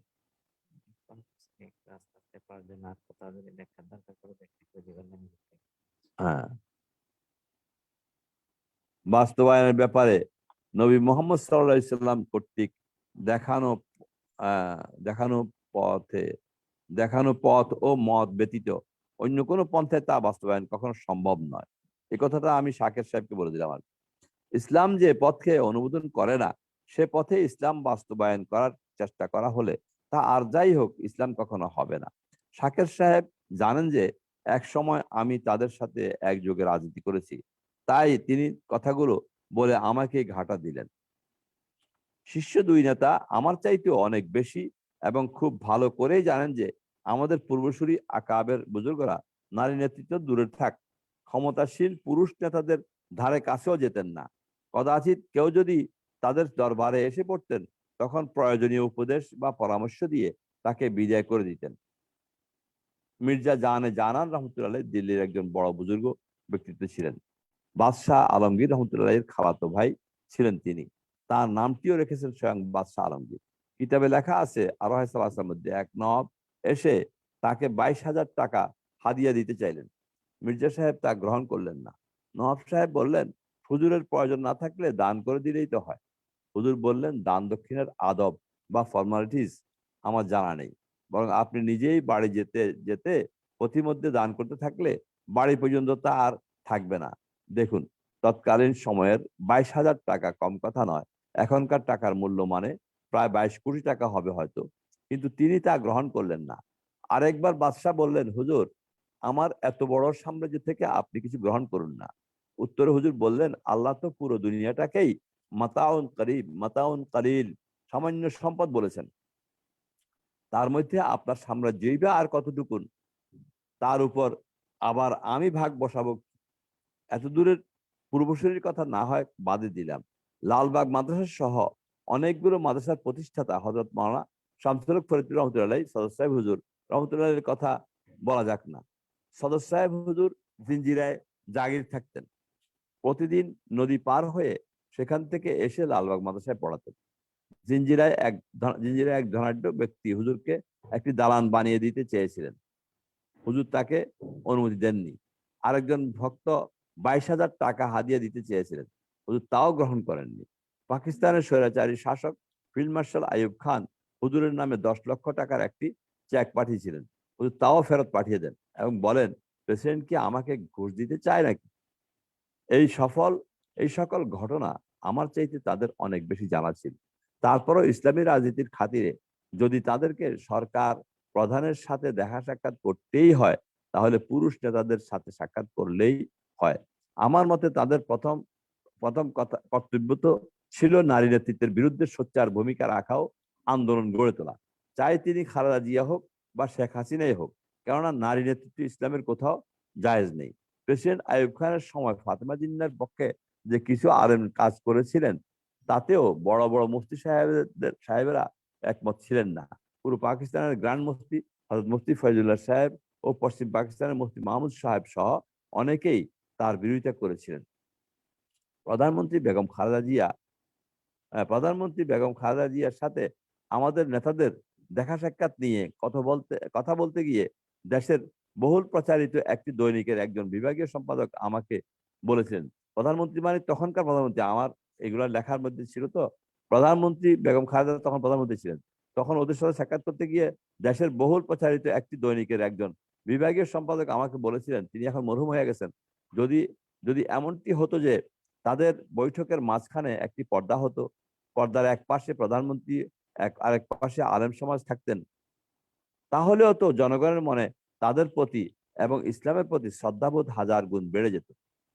আমি বিষয়টি নিয়ে তখন দুই নেতার একজনের সাথে একান্তে কথা তুলেছিলাম যে, আপনাদের নারী নেতৃত্বের সাথে এভাবে খোলামেলা সাক্ষাৎ করায় ইসলাম ও আপনাদের ভাবমূর্তির কি অবস্থা হচ্ছে?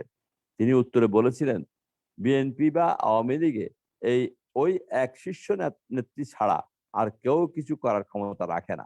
তাই আমাদেরকে কিছু করতে হলে বা বলতে হলে বাধ্য হয়ে সরাসরি তাদেরকেই বলতে হয়। তখন আমি বলেছিলাম, ঠিক আছে, তাই করুন, তবে পর্দার মাঝে থেকে করুন বা বলুন, ইসলাম ও জনগণের এটাই চাহিদা। তাতে ইসলামের যেমন মর্যাদা অক্ষুণ্ণ থাকবে, আপনাদেরও মর্যাদা বাড়বে শতগুণে। জনগণের মাঝে ইসলাম বাস্তবায়নের রাজনীতি করতে গিয়ে নিজেদের ইসলামের ব্যাপারটা বেমালুম ভুলে গেলে তো আর চলবে না, যা মহান আল্লাহ রাব্বুল আলামিনের পক্ষ থেকে মানুষের উপর আরোপ করা হয়েছে। তা ব্যক্তি পর্যায়ে যেমন আছে, পারিবারিক, সামাজিক বা রাষ্ট্রীয় পর্যায়েও ঠিক তেমনি আছে। আল্লাহ মাফ করুক, এই দুইজন নেতা এখন জীবিত নেই, তারা ইন্তেকাল করছে, আল্লাহ ওনাদের মাগফিরাত নসিব করুক।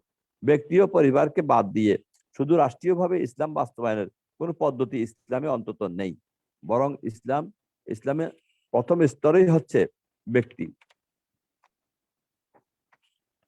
ব্যক্তি দিয়ে আরম্ভ, আর শেষ স্তর হচ্ছে রাষ্ট্রীয়ভাবে তা বাস্তবায়ন করা। আর কোনো বস্তুর প্রথম না থাকলে তার শেষ কোথা থেকে আসবে? 3, শেখ হাসিনার পতন ও পুনরায় ক্ষমতায় আসতে না পারার জন্য যে কোনো দলের সঙ্গে ঐক্য করতে পারি, এমন একটি কথা নাকি বলেছিলেন চরমনাই মরহুম পীর সাহেব ফজলুল করিম সাহেব। শেখ হাসিনার পতনের জন্য অনেকদিন আগে থেকেই নাকি কাফনের কাপড় মাথায় বেঁধে সভা সমিতি করে বেড়াচ্ছিলেন তিনি। অথচ শেষমেশ দেখা গেল শেখ হাসিনার পুনঃক্ষমতায়নকে নিশ্চিত করতে নামানো এরশাদ সাহেবের সঙ্গেই জোট গঠন করলেন তিনি। একেই বলে প্রচলিত রাজনীতি, যার মধ্যে শেষ কথা বলতে কিছু নেই। এই রাজনীতি যদি পীর সাহেবকে করতে হয়, তাহলে তার এতদিনের সাধনারই বা কি হবে, আর মুরিদান ও সাধারণ মানুষই বা কোথায় যাবে? এগুলো আমার একটা লেখা ছিল তখনকার যুগান্তরে, ওখান থেকে এখানে আনা হয়েছে। ইসলামে রাজনীতি আছে, প্রচলিত রাজনীতি নেই। ইসলামী রাজনীতির সংজ্ঞা কিন্তু ভিন্ন। ইসলামী রাজনীতির 3 স্তরের। প্রথম স্তর হচ্ছে তাহজিবে আখলাক, ব্যক্তি শুদ্ধি ও আত্মশুদ্ধি। দ্বিতীয় স্তর হচ্ছে তদবিরে মঞ্জিল, পারিবারিক শুদ্ধি বা সামাজিক শুদ্ধি। তৃতীয় বা শেষ স্তর হচ্ছে সিয়াসতে মুদন, যা নগর শুদ্ধি বা রাষ্ট্রীয় শুদ্ধি নামে অভিহিত। পীর সাহেব এতদিন রাজনীতি করছিলেন পীর মুরিদির মাধ্যমে, কেননা মুরিদানের আত্মশুদ্ধি বা ব্যক্তি শুদ্ধির মাধ্যমে আস্তে আস্তে পারিবারিক বা সামাজিক শুদ্ধিতে প্রবেশ করতে যাচ্ছিলেন। কিন্তু প্রচলিত রাজনীতির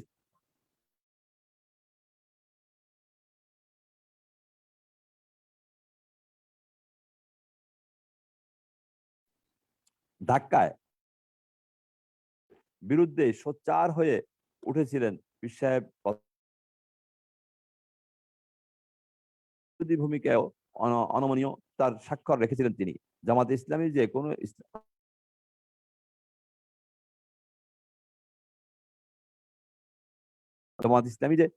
ইসলামী দল মানে ভণ্ড দেওয়ানবাগীর সঙ্গে যুদ্ধ জেহাদ করেও পত্র পত্রিকার হেডলাইনে উঠে এসেছিলেন তিনি। এত কিছু সব সময় লক্ষ্য করা যাচ্ছিল। আবার ক্ষমতার লড়াইয়ে যুক্ত না হয়ে ইসলামের বিশুদ্ধ আসসালামু আলাইকুম মোহতারাম, যে একটু আন্তর্জাতিক ইসলামী সংগঠন তা সাউন্ডের সমস্যা এত হচ্ছে সব। একটু। আচ্ছা আচ্ছা, সাউন্ডের সমস্যা সাউন্ডের কি হচ্ছে দেখেন তো। তাহলে সাউন্ডে একটু সমস্যা হচ্ছে, হ্যাঁ, কি সমস্যা হচ্ছে এটা আটকে আটকে কথা এখন? আসছে তো। তো দেখেন, দেখতেছে ওনারা। জি, তাহলে ওই শেষ যে জি, প্রবন্ধটা চলছে, হ্যাঁ। এই প্রবন্ধটা শুরু থেকে আরেকবার পড়লে মনে হয় এখানে ওই কথাগুলো স্পষ্ট বোঝা যায় না। ও, মানে কি আমার ওই যে 1 2 3 করি যেটা করলাম এটা?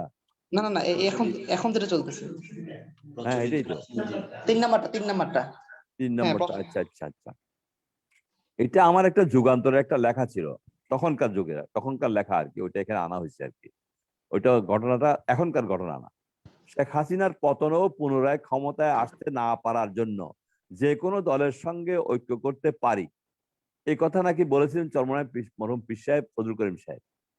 শেখ হাসিনার পতনের জন্য অনেকদিন আগে থেকেই নাকি কাফনের কাপড় মাথায় বেঁধে সভা সমিতি করে বেড়াচ্ছিলেন তিনি। অথচ শেষমেশ দেখা গেল শেখ হাসিনার পুনঃক্ষমতায়নকে নিশ্চিত করতে নামানু এরশাদ সাহেবের সঙ্গেই জোট গঠন করলেন তিনি। অর্থাৎ তখন সাহেব এরশাদ সাহেবের সঙ্গে একটা জোট গঠন করছিলেন ওই সময়। তো অথচ উনি নামলেন হাসিনাকে যার ক্ষমতায় আসতে না পারে এই ব্যাপারে, কিন্তু এখন তো হাসিনাকে ক্ষমতায় আনার জন্য উনি কাজ করলেন এরশাদ সাহেবের সঙ্গে জোট করা মানে। এই কথা বলতে চাচ্ছিলাম আমি তখন। জোট গঠন করলেন তিনি। একেই বলে প্রচলিত রাজনীতি, যার মধ্যে শেষ কথা বলতে কিছু নেই। এই রাজনীতি যদি পীর সাহেবকেও করতে হয়, তাহলে তার এতদিনের ধারণা, এতদিনের সাধনারই বা কি হবে, আর মুরিদানও সাধারণ মানুষই বা কোথায় যাবে? ইসলামে রাজনীতি আছে, প্রচলিত রাজনীতি নেই। ইসলামী রাজনীতি আছে কিন্তু প্রচলিত রাজনীতি নেই। ইসলামী রাজনীতির সংজ্ঞা কিন্তু ভিন্ন। ইসলামী রাজনীতির 3 স্তরের। প্রথম স্তর হচ্ছে তাহজিবি আখলাক, ব্যক্তি শুদ্ধি বা আত্মশুদ্ধি। দ্বিতীয় স্তর হচ্ছে তদবিরে মঞ্জিল, পারিবারিক শুদ্ধি বা সামাজিক শুদ্ধি। তৃতীয় বা শেষ স্তর হচ্ছে সিয়াসতে মুদন, নগর শুদ্ধি বা রাষ্ট্রীয় শুদ্ধি। পীর সাহেব এতদিন রাজনীতি করছিলেন পীর মুরিদির মাধ্যমে, কেননা মুরিদানের আত্মশুদ্ধি বা ব্যক্তিশুদ্ধির মাধ্যমে আস্তে আস্তে পারিবারিক বা সামাজিক শুদ্ধিতে প্রবেশ করতে যাচ্ছিলেন। কিন্তু প্রচলিত রাজনীতির ধাক্কায় আমও গেল, সালাও যাবে যাবে প্রায়। মহিলা নেতৃত্ব ইসলামে বৈধ নয় বলে দুই মহিলা নেতৃত্বের বিরুদ্ধেই সোচ্চার হয়ে উঠেছিলেন পীর সাহেব প্রথম দিকটায়, আগে ছিলেন। আবার জামাত বিরোধী ভূমিকায়ও অনমনীয়তার স্বাক্ষর রেখেছিলেন তিনি। জামাত ইসলামী যে কোনো ইসলামী দল নয়, একথা তিনিই একটু একটু বড় গলায় বলতে শুরু করেছিলেন। তখন আমাদের হক্কানি আলেমরা বড় গলায় কথা বলতেন না, এটা উনি বলতেন। মাঝখানে ভণ্ড দেওয়ানবাগীর সঙ্গে যুদ্ধ জিহাদ করেও পত্রপত্রিকায় হেডলাইনে উঠে এসেছিলেন তিনি। কে? আমরা পীর সাহেব। এত কিছুর মধ্যে ইসলামী ঐক্য জোটে আছেন আবার নেই, এমন একটা ভাব সবসময় লক্ষ্য করা যাচ্ছিল।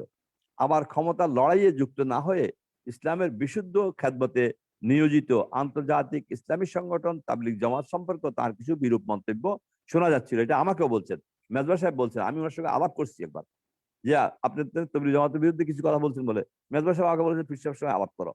তারপরে আমি আলাপ করছি, বলছেন না তো ওয়াইদি সাহেব, আমি তো তাবলিগ জামাতের বিরুদ্ধে কথা বলি নাই।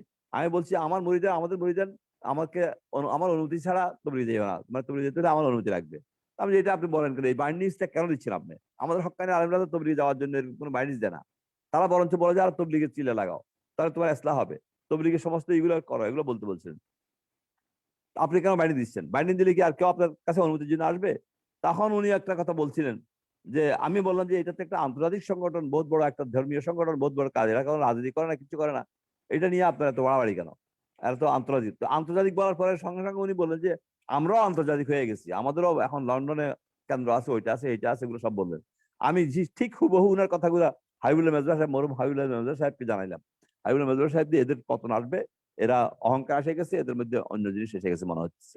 যা হোক, এটা একটা ব্যক্তিগত ব্যাপার স্যাপার ছিল, এগুলো আমি বললাম। আমি এত সব বিরোধিতার পেছনে তার উদ্দেশ্য আমার মনে হয় একটাই ছিল, আর তা হচ্ছে তার খাঁটিত্ব ও বিশুদ্ধতা প্রমাণ করা।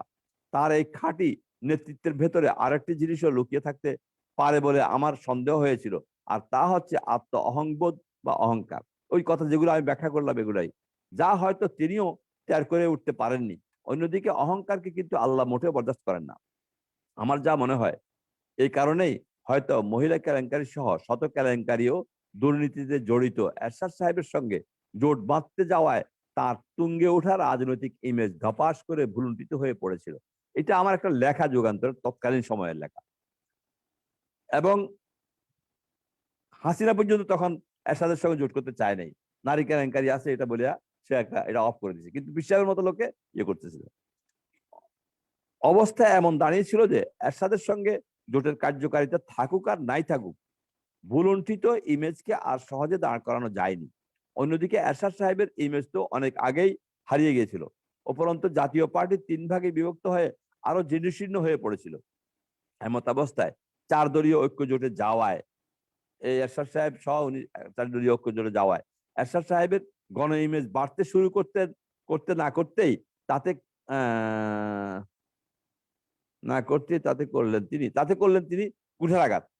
জনগণকে নেতা নেত্রীরা যত বোকা মনে করে থাকেন, আসলে তা নয়। নিজের জেল জুলুম ও অবৈধ টাকা রক্ষা সহ যাবতীয় স্বার্থোদ্ধারের জন্য একবার হাসিনার আঁচলে, আবার খালেদার আঁচলে, আবার হাসিনার সঙ্গে আতাতে যাওয়াকে জামাতের মতো এরশাদও রাজনীতি মনে করতে পারেন, কিন্তু জনগণ একে ধোঁকাবাজি বলেই মনে করে থাকে। হাসিনার পতন ও হাসিনার পুনঃক্ষমতায়নে বাধা দিতে যুদ্ধ জিহাদে নামা পীর সাহেব হাসিনার টোপ গেলা মন্ত্রে দীক্ষিত এরশাদের সঙ্গে জোট বেঁধে পরোক্ষভাবে হাসিনাকে পুনরায় ক্ষমতায় বসাতে সহায়ক শক্তি হিসেবেই কাজ করেছেন বলে পর্যবেক্ষক মহল মনে করেছিল। কারণ এই জোট কার ভোট কাটবে? 4 দলীয় ঐক্য জোটের ভোটই তো কাটবে, আওয়ামী লীগের ভোট মোটেও কাটবে না। অন্যদিকে 4 দলীয় শক্তিতে ভাটা দেখাতে পারলে নির্বাচনে আওয়ামী জাল জালিয়াতি বিদেশি পর্যবেক্ষকদের কাছে সহনীয় করে তোলাই ছিল এই জোটের মুখ্য উদ্দেশ্য। পরবর্তীতে আওয়ামী লীগের সঙ্গে গভীর সম্পর্কের কারণে পীর সাহেবের ছেলে ও শাসনতন্ত্র আন্দোলনের কেন্দ্রীয় নেতা আব্দুল লতিফ চৌধুরীকে দল থেকে নিষ্ক্রিয় করে রাখার কথা শোনা গিয়েছিল। বলা যায় ওই সম্পর্ক বুঝি আরো গভীরে ছাপ রেখে গেছে। যে বুর্জোয়া শাসনতান্ত্রিক ভোট কথার কথা ইসলামের কোথাও নেই, পীর সাহেবদের মতো লোকদের তা করতে হবে কেন? ইসলাম কি ভোটের মধ্যেই বন্দী হয়ে আছে নাকি?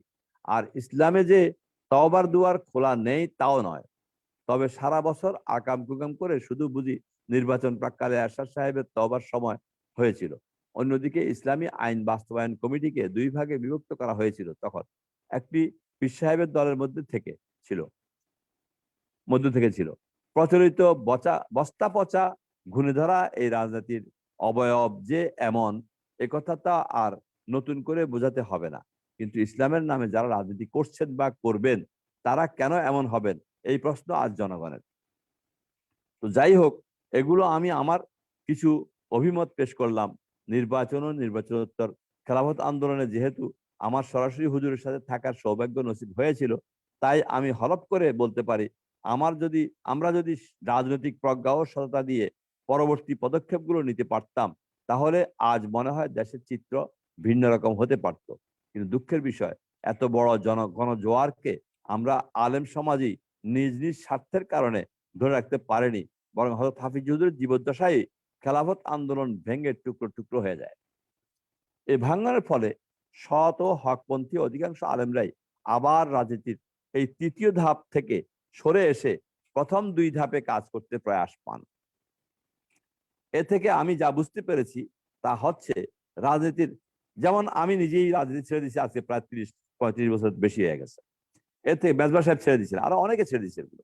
এ থেকে আমি যা বুঝতে পেরেছি তা হচ্ছে, রাজনীতির এই তৃতীয় ধাপে কাজ করতে হলে প্রথম দুই ধাপ পরিপূর্ণভাবে অতিক্রম করে আসতে হবে। হাফিজ হুজুরের মতো শুধু দু একজন নেতার অতিক্রম দিয়ে গোটা জাতির মুক্তি সম্ভব নয়। কমপক্ষে জাতির কর্ণধার আলেম সমাজের একটি বিরাট অংশকে এই দুই ধাপ পূর্ণাঙ্গভাবে অতিক্রম করতে হবে। তা না হলে খেলাফতের বেলায় যা দেখেছি সব সময় তাই দেখতে হবে। আরো একটি লক্ষণীয় বিষয় হচ্ছে, উপমহাদেশে যে সমস্ত বড় বড় আলেম মনীষী রাজনীতির এই তৃতীয় ধাপে কাজ করেছেন, রাজনীতিরা এর কাজ করেছেন, তাদের অধিকাংশকেই শেষ জীবনে এই ধাপে আর কাজ করতে দেখা যায়নি। এমনকি অনেককে নিরাশা নিরাশা প্রকাশ নিরাশা প্রকাশ করতে দুই ধাপে অনেককে নিরাশা প্রকাশ করে প্রথম দুই ধাপে কাজ করার ব্যাপারে তাদের ভক্ত মুরিদদের ওসিয়ত পর্যন্ত করে যেতে দেখা যায়। যেমন আজাদি আন্দোলনের পুরোধা শায়খুল হিন্দ হযরত মাওলানা মাহমুদ হাসান দেওবন্দি রহমতুল্লাহ আলাই ইন্তেকালের কিছুদিন পূর্বে মাল্টা জেল থেকে মুক্তি পেয়ে তার হাজার হাজার ভক্ত মুরিদ ও স্বাধীনতা কামী আলেম শিষ্যদেরকে যে ওসিয়ত করেছিলেন, তা ছিল তিনি এই পর্যন্ত যা যা করেছেন, রেশমি আন্দোলন, রুমাল টুমাল সবকিছু মিলিয়ে, তা তেমন কোনো কার্যকরী ফল লাভে সক্ষম হয়নি। এখন সবাই যেন বেশি বেশি কোরআনী শিক্ষার প্রতি মনোনিবেশ করে, তবেই স্বাধীনতা ত্বরান্বিত হবে। এটা আমাদের ব্রিটিশ থেকে স্বাধীন হওয়ারও বহুত আগের ঘটনা।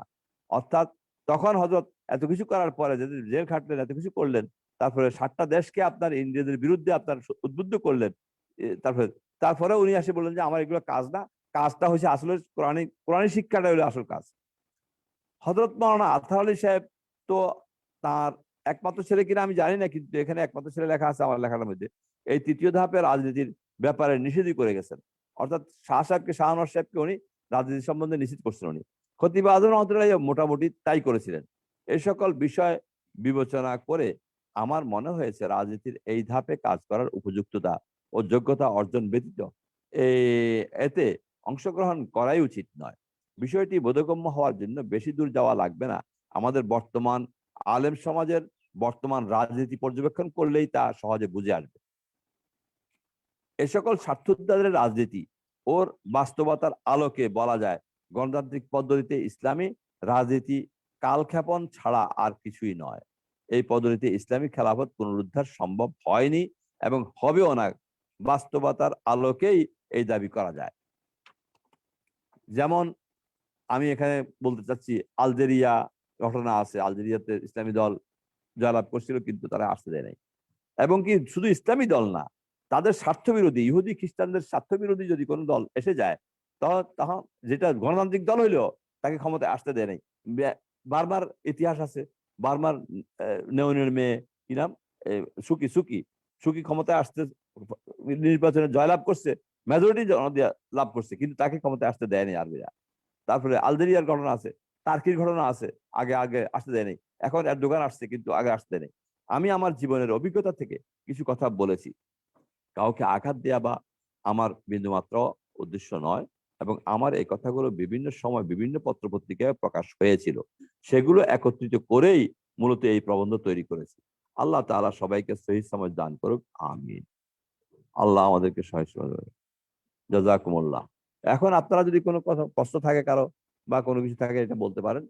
যদি আমার দ্বারা সম্ভব হয়, আমি ওইটা উত্তর দিতে চেষ্টা করব।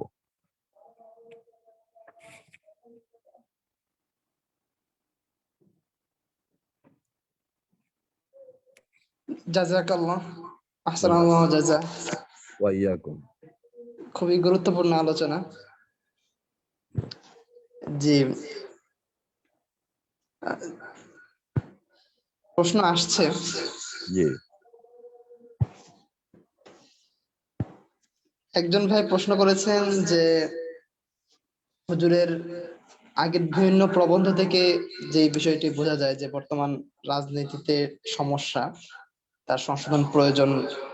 এখন মানে কেমন হুজুরের মানে গণতন্ত্রের ব্যাপারে হুজুরের দৃষ্টিভঙ্গিটা সম্পর্কে আর কি, যে মনে হইতেছে যেন হুজুর গণতন্ত্রের মধ্যে সমাধান চান কিনা, কিংবা এই জাতীয়। না, এটা তো স্পষ্ট আমার বক্তব্য দ্বারা, গণতন্ত্রের কোনো সমাধান নাই, এটা বললাম না আমি। গণতন্ত্রে এটার কোনো সমাধান নাই। ইসলামী খেলাফতের সিস্টেম কিন্তু গণতন্ত্র নয়। সুরাই নিজাম বা কাজ ওইভাবে আসবে, ওইটা দাওয়াত, জেহাদ, এগুলো হলো ইসলামের বিধান। দাওয়াত দিতে দিতে এক সময় যায়, তারপরে কাফেরদের সঙ্গে, মুশরিকদের সঙ্গে সমস্ত জেহাদ হবে, সবকিছু। গজওয়া হিন্দ আছে সামনে, আরো কত কিছু আছে, এগুলো তো নাসাই শরীফে হাদিস আছে। হযরত হাবিজুর এখন রহমাতুল্লাহ পর্যন্ত, হযরত আবু হুরায়রা রাদিয়াল্লাহু আনহু পর্যন্ত, মানে রাবি যিনি আছেন গজওয়া হিন্দের সম্বন্ধে, উনি পর্যন্ত তামান্না করছেন যে আমরা এখানে ইয়ে করতে চাই, আমি আমি যদি মাসি থাকি আমি এর অংশগ্রহণ করবো, শাহাদাত নসিব করবো। হাবিজুর রহমাতুল্লাহকে দেখতে তামান্না করতে দেখছি আমি, এই গজওয়া হিন্দ যদি হয়ে যায় আমার জীবদ্দশা, তাহলে আমি ইনশাআল্লাহ অংশগ্রহণ করবো। এরকম বহুত কিছু আছে না। জি, ইসলামের ইসলামের তরিকা তো আর গণতন্ত্র নয়, ইসলামের তরিকা হলো দাওয়াত। তবলিগি জামাতের যে কাজটা হইতেছিল, মাশাআল্লাহ, এটা তো একটা বাড়ি দিয়ে দিল। ইহুদি খ্রিস্টানরা একটা বাড়ি দিয়ে বাস এটাকে শেষ করে দিল, শেষ করে দেওয়ার কাছাকাছি হয়ে গেছে, বুঝছেন না? তো এই উত্থানটাই তারা সহ্য করতে পারতেছে না। ইসলামের এই উত্থানটা, দাওয়াতের মাধ্যমে যে উত্থানটা আসছিল, এই উত্থানের পরেই জিহাদ আসতো, এটা হলো নিয়ম। এখন তো এটা বাড়ি খেয়ে গেল বাস। জি যে বলেন। ওই যে আসলে যে প্রশ্ন করতে চাইছেন, আসলে বলতে চাইছেন যে আসলে হুজুরের কিছু লেখার উপরে মানে বর্তমান হিসেবে কিছু না আপত্তি আছে না, আসলে কি হুজুর ওই কথার উপরে আছেন কিনা? আমার কথা তো আপত্তি অবশ্যই থাকতে পারে, সব কথা আমার সঙ্গে তো সবাই একমত হবে না, এমন তো কথা, কোনো কথা না। যেমন আমার এই গণতন্ত্রের লেখা সম্পর্কে যখন লেখাটা ছাপছে, এটা তারিখ আছে এখানে, এগুলো উড়ান তো, এগুলো উড়ান, এই তিনটে উড়ান। গণতন্ত্রের লেখার উপরে এটা যখন আপনার ছাপলো, পত্রিকা ছাপলো, তখন যুগান্তরে, তখন আপনার যুগান্তরে চিঠিপত্রের কলামে আপনার ইয়ে করছে, চিঠিপত্রের কলামে, তারপরে আফু খালেদ হোসেন সাহেব, আমাদের বন্ধু মানুষ, বয়সে ছোট আমার, কিন্তু তারপর বন্ধু মানুষ মনে করি ওনাকে আমি, খতিব আজম সাহেব জামাই, তারপর বহুত বড় বিজ্ঞ লোক, ডক্টর, অনেক কিছু করছেন উনি। উনি আপনার চিঠিপত্রের কলামে এটার বিরুদ্ধে একটা লেখা লিখছিলেন, ওইটা তারা চিঠিপত্রের কলমে ছাপছিল। তারা মানুষের মধ্যে বিরোধ থাকতেই পারে। এবং উনি খুব শালীন ভাষায় সুন্দরভাবে বলছিলেন যে, যেহেতু আমাকে উনি ব্যক্তিগতভাবে চিনেন, কথাবার্তা আছে আমার সঙ্গে, যে মাননীয় লেখক হয়তো আমাদেরকে এটা বুঝে দেবেন, বা পরবর্তী সময়ে পরিষ্কার করে দেবেন যে তাহলে ইসলামী সরকার কিভাবে আসবে, ইসলাম তাই আসবে কিভাবে। আমাদের খতিব আজম সাহেব এটা গণতন্ত্র করছেন, হাবিজুর গণতন্ত্র করছেন, আরো অনেক গণতন্ত্র করছেন, এগুলো বলছেন, মুফতি শফি সাহেব গণতন্ত্রের পক্ষে কাজ করছেন। আমি তখন বলছিলাম যে আহ, আপনার এটা আসলে কোনো ব্যক্তি বিশেষের ইয়ে দিয়ে তো আর ইসলামের একটা দলিল হয় না। এটা আল্লাহ মাফ করুক, হয়তো কোনো সময় হয়তো আমিও তো একটা রেডি থেকে আসার পরে হাবিজুরের সঙ্গে অংশগ্রহণ করিয়া এই যে এই কাজটা করলাম, যে এই কাজটার সঙ্গে আমরা সম্পৃক্ত থাকার কারণ তো এটাই ছিল যে হাবিজুরের মতো এরকম বুজুর্গ আর পৃথিবীতে কোথাও কেউ দাঁড়াইছে কিনা আমাদের জানা নাই, আর সামনে কেউ দাঁড়াবে কিনা সেটাও আমাদের জানা নাই। আমার মাকে আমার বাড়িতে বহুত বড় পীর সাহেব বাড়ি বা বশিরুল্লাহ সাহেব বহুত বড় আলেম ছিলেন, বহুত বুজুর্গ ছিলেন, কেউ মহিলারা ভোট দিতেন না কখনো। কিন্তু আমি ওই সফরে আইসা মাকে বললাম যে মা, আপনি এই একটা ভোটে হুজুরকে দিয়েন, কেননা এরকম লোক তো আর দাঁড়াবে কিনা সন্দেহ আছে। আল্লাহ যদি জিজ্ঞাসা করেন যে হাসরের দিন, যে এই লোক দাঁড়াইলো কিন্তু তোমরা ভোট দিলে না কেন, তাহলে তাহলে কি বলবে? তো এই জন্য আমার মাকে বলছি, কিন্তু আমার মা ভোট দেন নাই, কিন্তু আমি কথাটা বলছি। আর কেন বলছিলাম তো আমার এই মনের এই ইয়ের থেকে বলছিলাম, চেতনার থেকে বলছিলাম। তারপরে কি কথা বলতেছিলাম আমি একটু ভুলে গেলাম। ও ইসলামিক গ্রন্থ বলতেছিলাম যে এটা তারিখ চাইতেছিলাম আমি, ভুল আছে এখানে। ওই জি, জি জাযাকাল্লাহ। বলেন।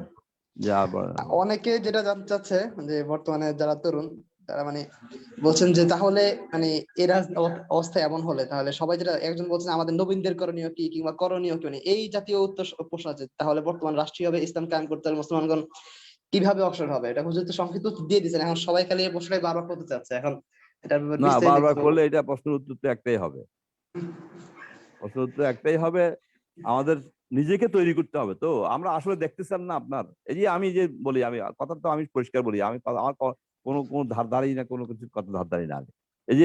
এই কদিন আগে যে কতগুলা আপনার আমাদের আলেম বা ছেলেপেলেরা যে মারা গেল, এটার জন্য কি আমরা কিছুটা দায়ী না? জি। আমাদের আলেম সমাজকে কিছু দায়ী নাই? শুধু কি সরকার দায়ী?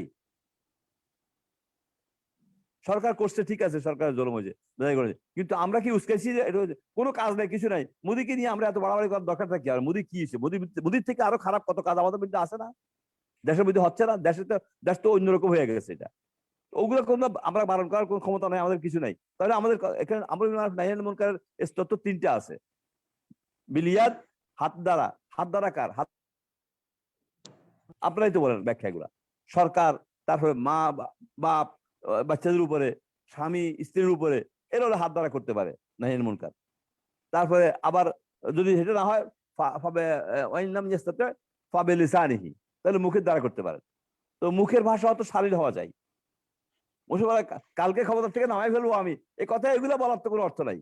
আপনার মানে ইয়ে ক্ষমতা, আমাদের ক্ষমতা আছে আপনার কিছু, এগুলো বলার কি অর্থ আছে? এগুলো বলে একটা দেশকে উত্তপ্ত করিয়া মাদ্রাসাগুলো বন্ধ করে দিলেন, পরীক্ষা বন্ধ হয়ে গেল, বার্ষিক পরীক্ষা বন্ধ হয়ে গেল, কত কিছু হইলো, এতগুলো মানুষ মারা গেল, এগুলোর জন্য দায় কে হবে? এগুলোর জন্য কি হুজুর যারা নাকি এরকম ছিলেছিলি করছেন তারা কিছু দায়ী হবে না? কিছু? আমি তো মনে করি আল্লাহর কাছে তারাও কিছু দায়ী হবে। এককভাবে সরকারের দায়ী, এটা আমার মনে হয়, আমার কাছে। কাজে আমি মনে করি যে এটা ছাত্রদেরকে উত্তপ্ত করার প্রশ্ন ঠিক না। হ্যাঁ, ছাত্রদেরকে গড়ে তোলা দরকার আছে। আমাদের তো দিনই যে এলম তো নাই, এখন এলমের জগ শখ পর্যন্ত নাই। তারপরে আমলের জগ শখ নাই, ইমানের জগ শখ নাই। আমাদের ইমানের মধ্যে তো আমাদের খতরা আছে অনেক। আমাদের তো অনেক ক্ষেত্রে তো এটা জনগণের মধ্যে এখন তো যেটা আলিম হযরত আবুল হাসান আলী নদভী রাহমাতুল্লাহ আলাইহি যে জিনিসটা ভয় করছিলেন সবসময়, যে এই কি বলে, জনগণের মধ্যে একটা এই সেকুলারিজম তো না, বরঞ্চ এটা কি বলা হয়, এটাকে আমার মনে হয় এই জনগণের মধ্যে এখন নেচারিজম বা নাস্তিকতাবাদ এখন অনেক চলে আসছে এখন। তো এই নাস্তিকতাবাদ আসছে যে এইটার বিরুদ্ধে আমরা কি সোচ্চার কাজ করতেছি? আমরা কোনো কাজ করতে পারতেছি? আমরা তো ওগুলা নিজের, আমাদের তো এখন হাদিস বিদ্যা আছে যে বিকাল বেলা এই মুসলমান থাকলে আবার সকালবেলা দেখা যাবে সে কাফের হয়ে যাবে, আবার সকালবেলা মুসলমান থাকলে বিকালে দেখা যাচ্ছে সে কাফের হয়ে যাবে। মানে এই অবস্থা আমাদের এখন কি অনেকের ব্যাপারে নাই? এটা কি শুধু আপনার এটা সাধারণ জনগণের মধ্যে তো এরকম কুফরি কালাম, কুফরি বক্তব্য, এরকম অনেক কিছু এরকম হইতেছে এগুলা। তো এইগুলোর থেকে আমাদের করার জন্য, তারপরে এটা আমাদের তো গড়ে তোলা, নিজেদেরকে গড়ে তোলা, ইমানি আকীদা এগুলো ঠিক করা, আমল ঠিক করা, তাকওয়া ঠিক করা। আমাদের তো অনেক কাজ আছে যেগুলো নাকি আমাদের মাদ্রাসাগুলোর মধ্যে পর্যন্ত এখন আপনার রক্তক্ষরণ চলে আসছে আমাদের। তো মাদ্রাসাগুলো তো যেহেতু আমাদের সমাজের কেন্দ্রীয় ব্যাপার স্যাপার, আলেম সমাজকে আমি মনে করি আপনার এনারা হলেন সমাজের মাথা। আমার একটা লেখা ছিল, ওই এটা লেখা শেষে ছাপি নাই আমি। ওই লেখাটার মধ্যে আমি বলছিলাম যে মাছ কিনতে গিয়ে বাজারে দেখা গেছে এই মাছটা পচা মনে হয়েছে। তো জাল্লাকে বললাম যে ভাই মাছটা তো পচা মনে হইতেছে। সে আমাকে কানটা উঠাইয়া সে দেখাই দিল যে স্যার দেখেন, এই যে মাছ পচে নাই। এটা মানে স্যার দেখেন, মাছ পচে না এটা বলে নাই, কানটা উঠাইয়া সে দেখাই দিল যে দেখেন পচে নাই। তো আমি তখন বুঝলাম যে তার কথার মধ্যে বালাগাত ফাসাহাতের অনেক কথা আছে এখানে মাহজুব। সেটা হলো সে বলতে চাচ্ছে যে মাছটা পচছে কিন্তু এটার মাথা পচে নাই, শরীর পচছে। আর মাছের শরীর পচলে অন্তপক্ষে ভর্তা বানাইয়া হইলেও এই মাছটা খাওয়া যায়, একদম অযোগ্য না, খাওয়ার অযোগ্য না। কিন্তু মাছা বসলে এটা আর খাওয়া যায় না মাছ। এইটাই সে আমাকে কান দুড়াইয়া দেখাইছে। আলেম সমাজ হলো আপনার এই সমাজের মাথা।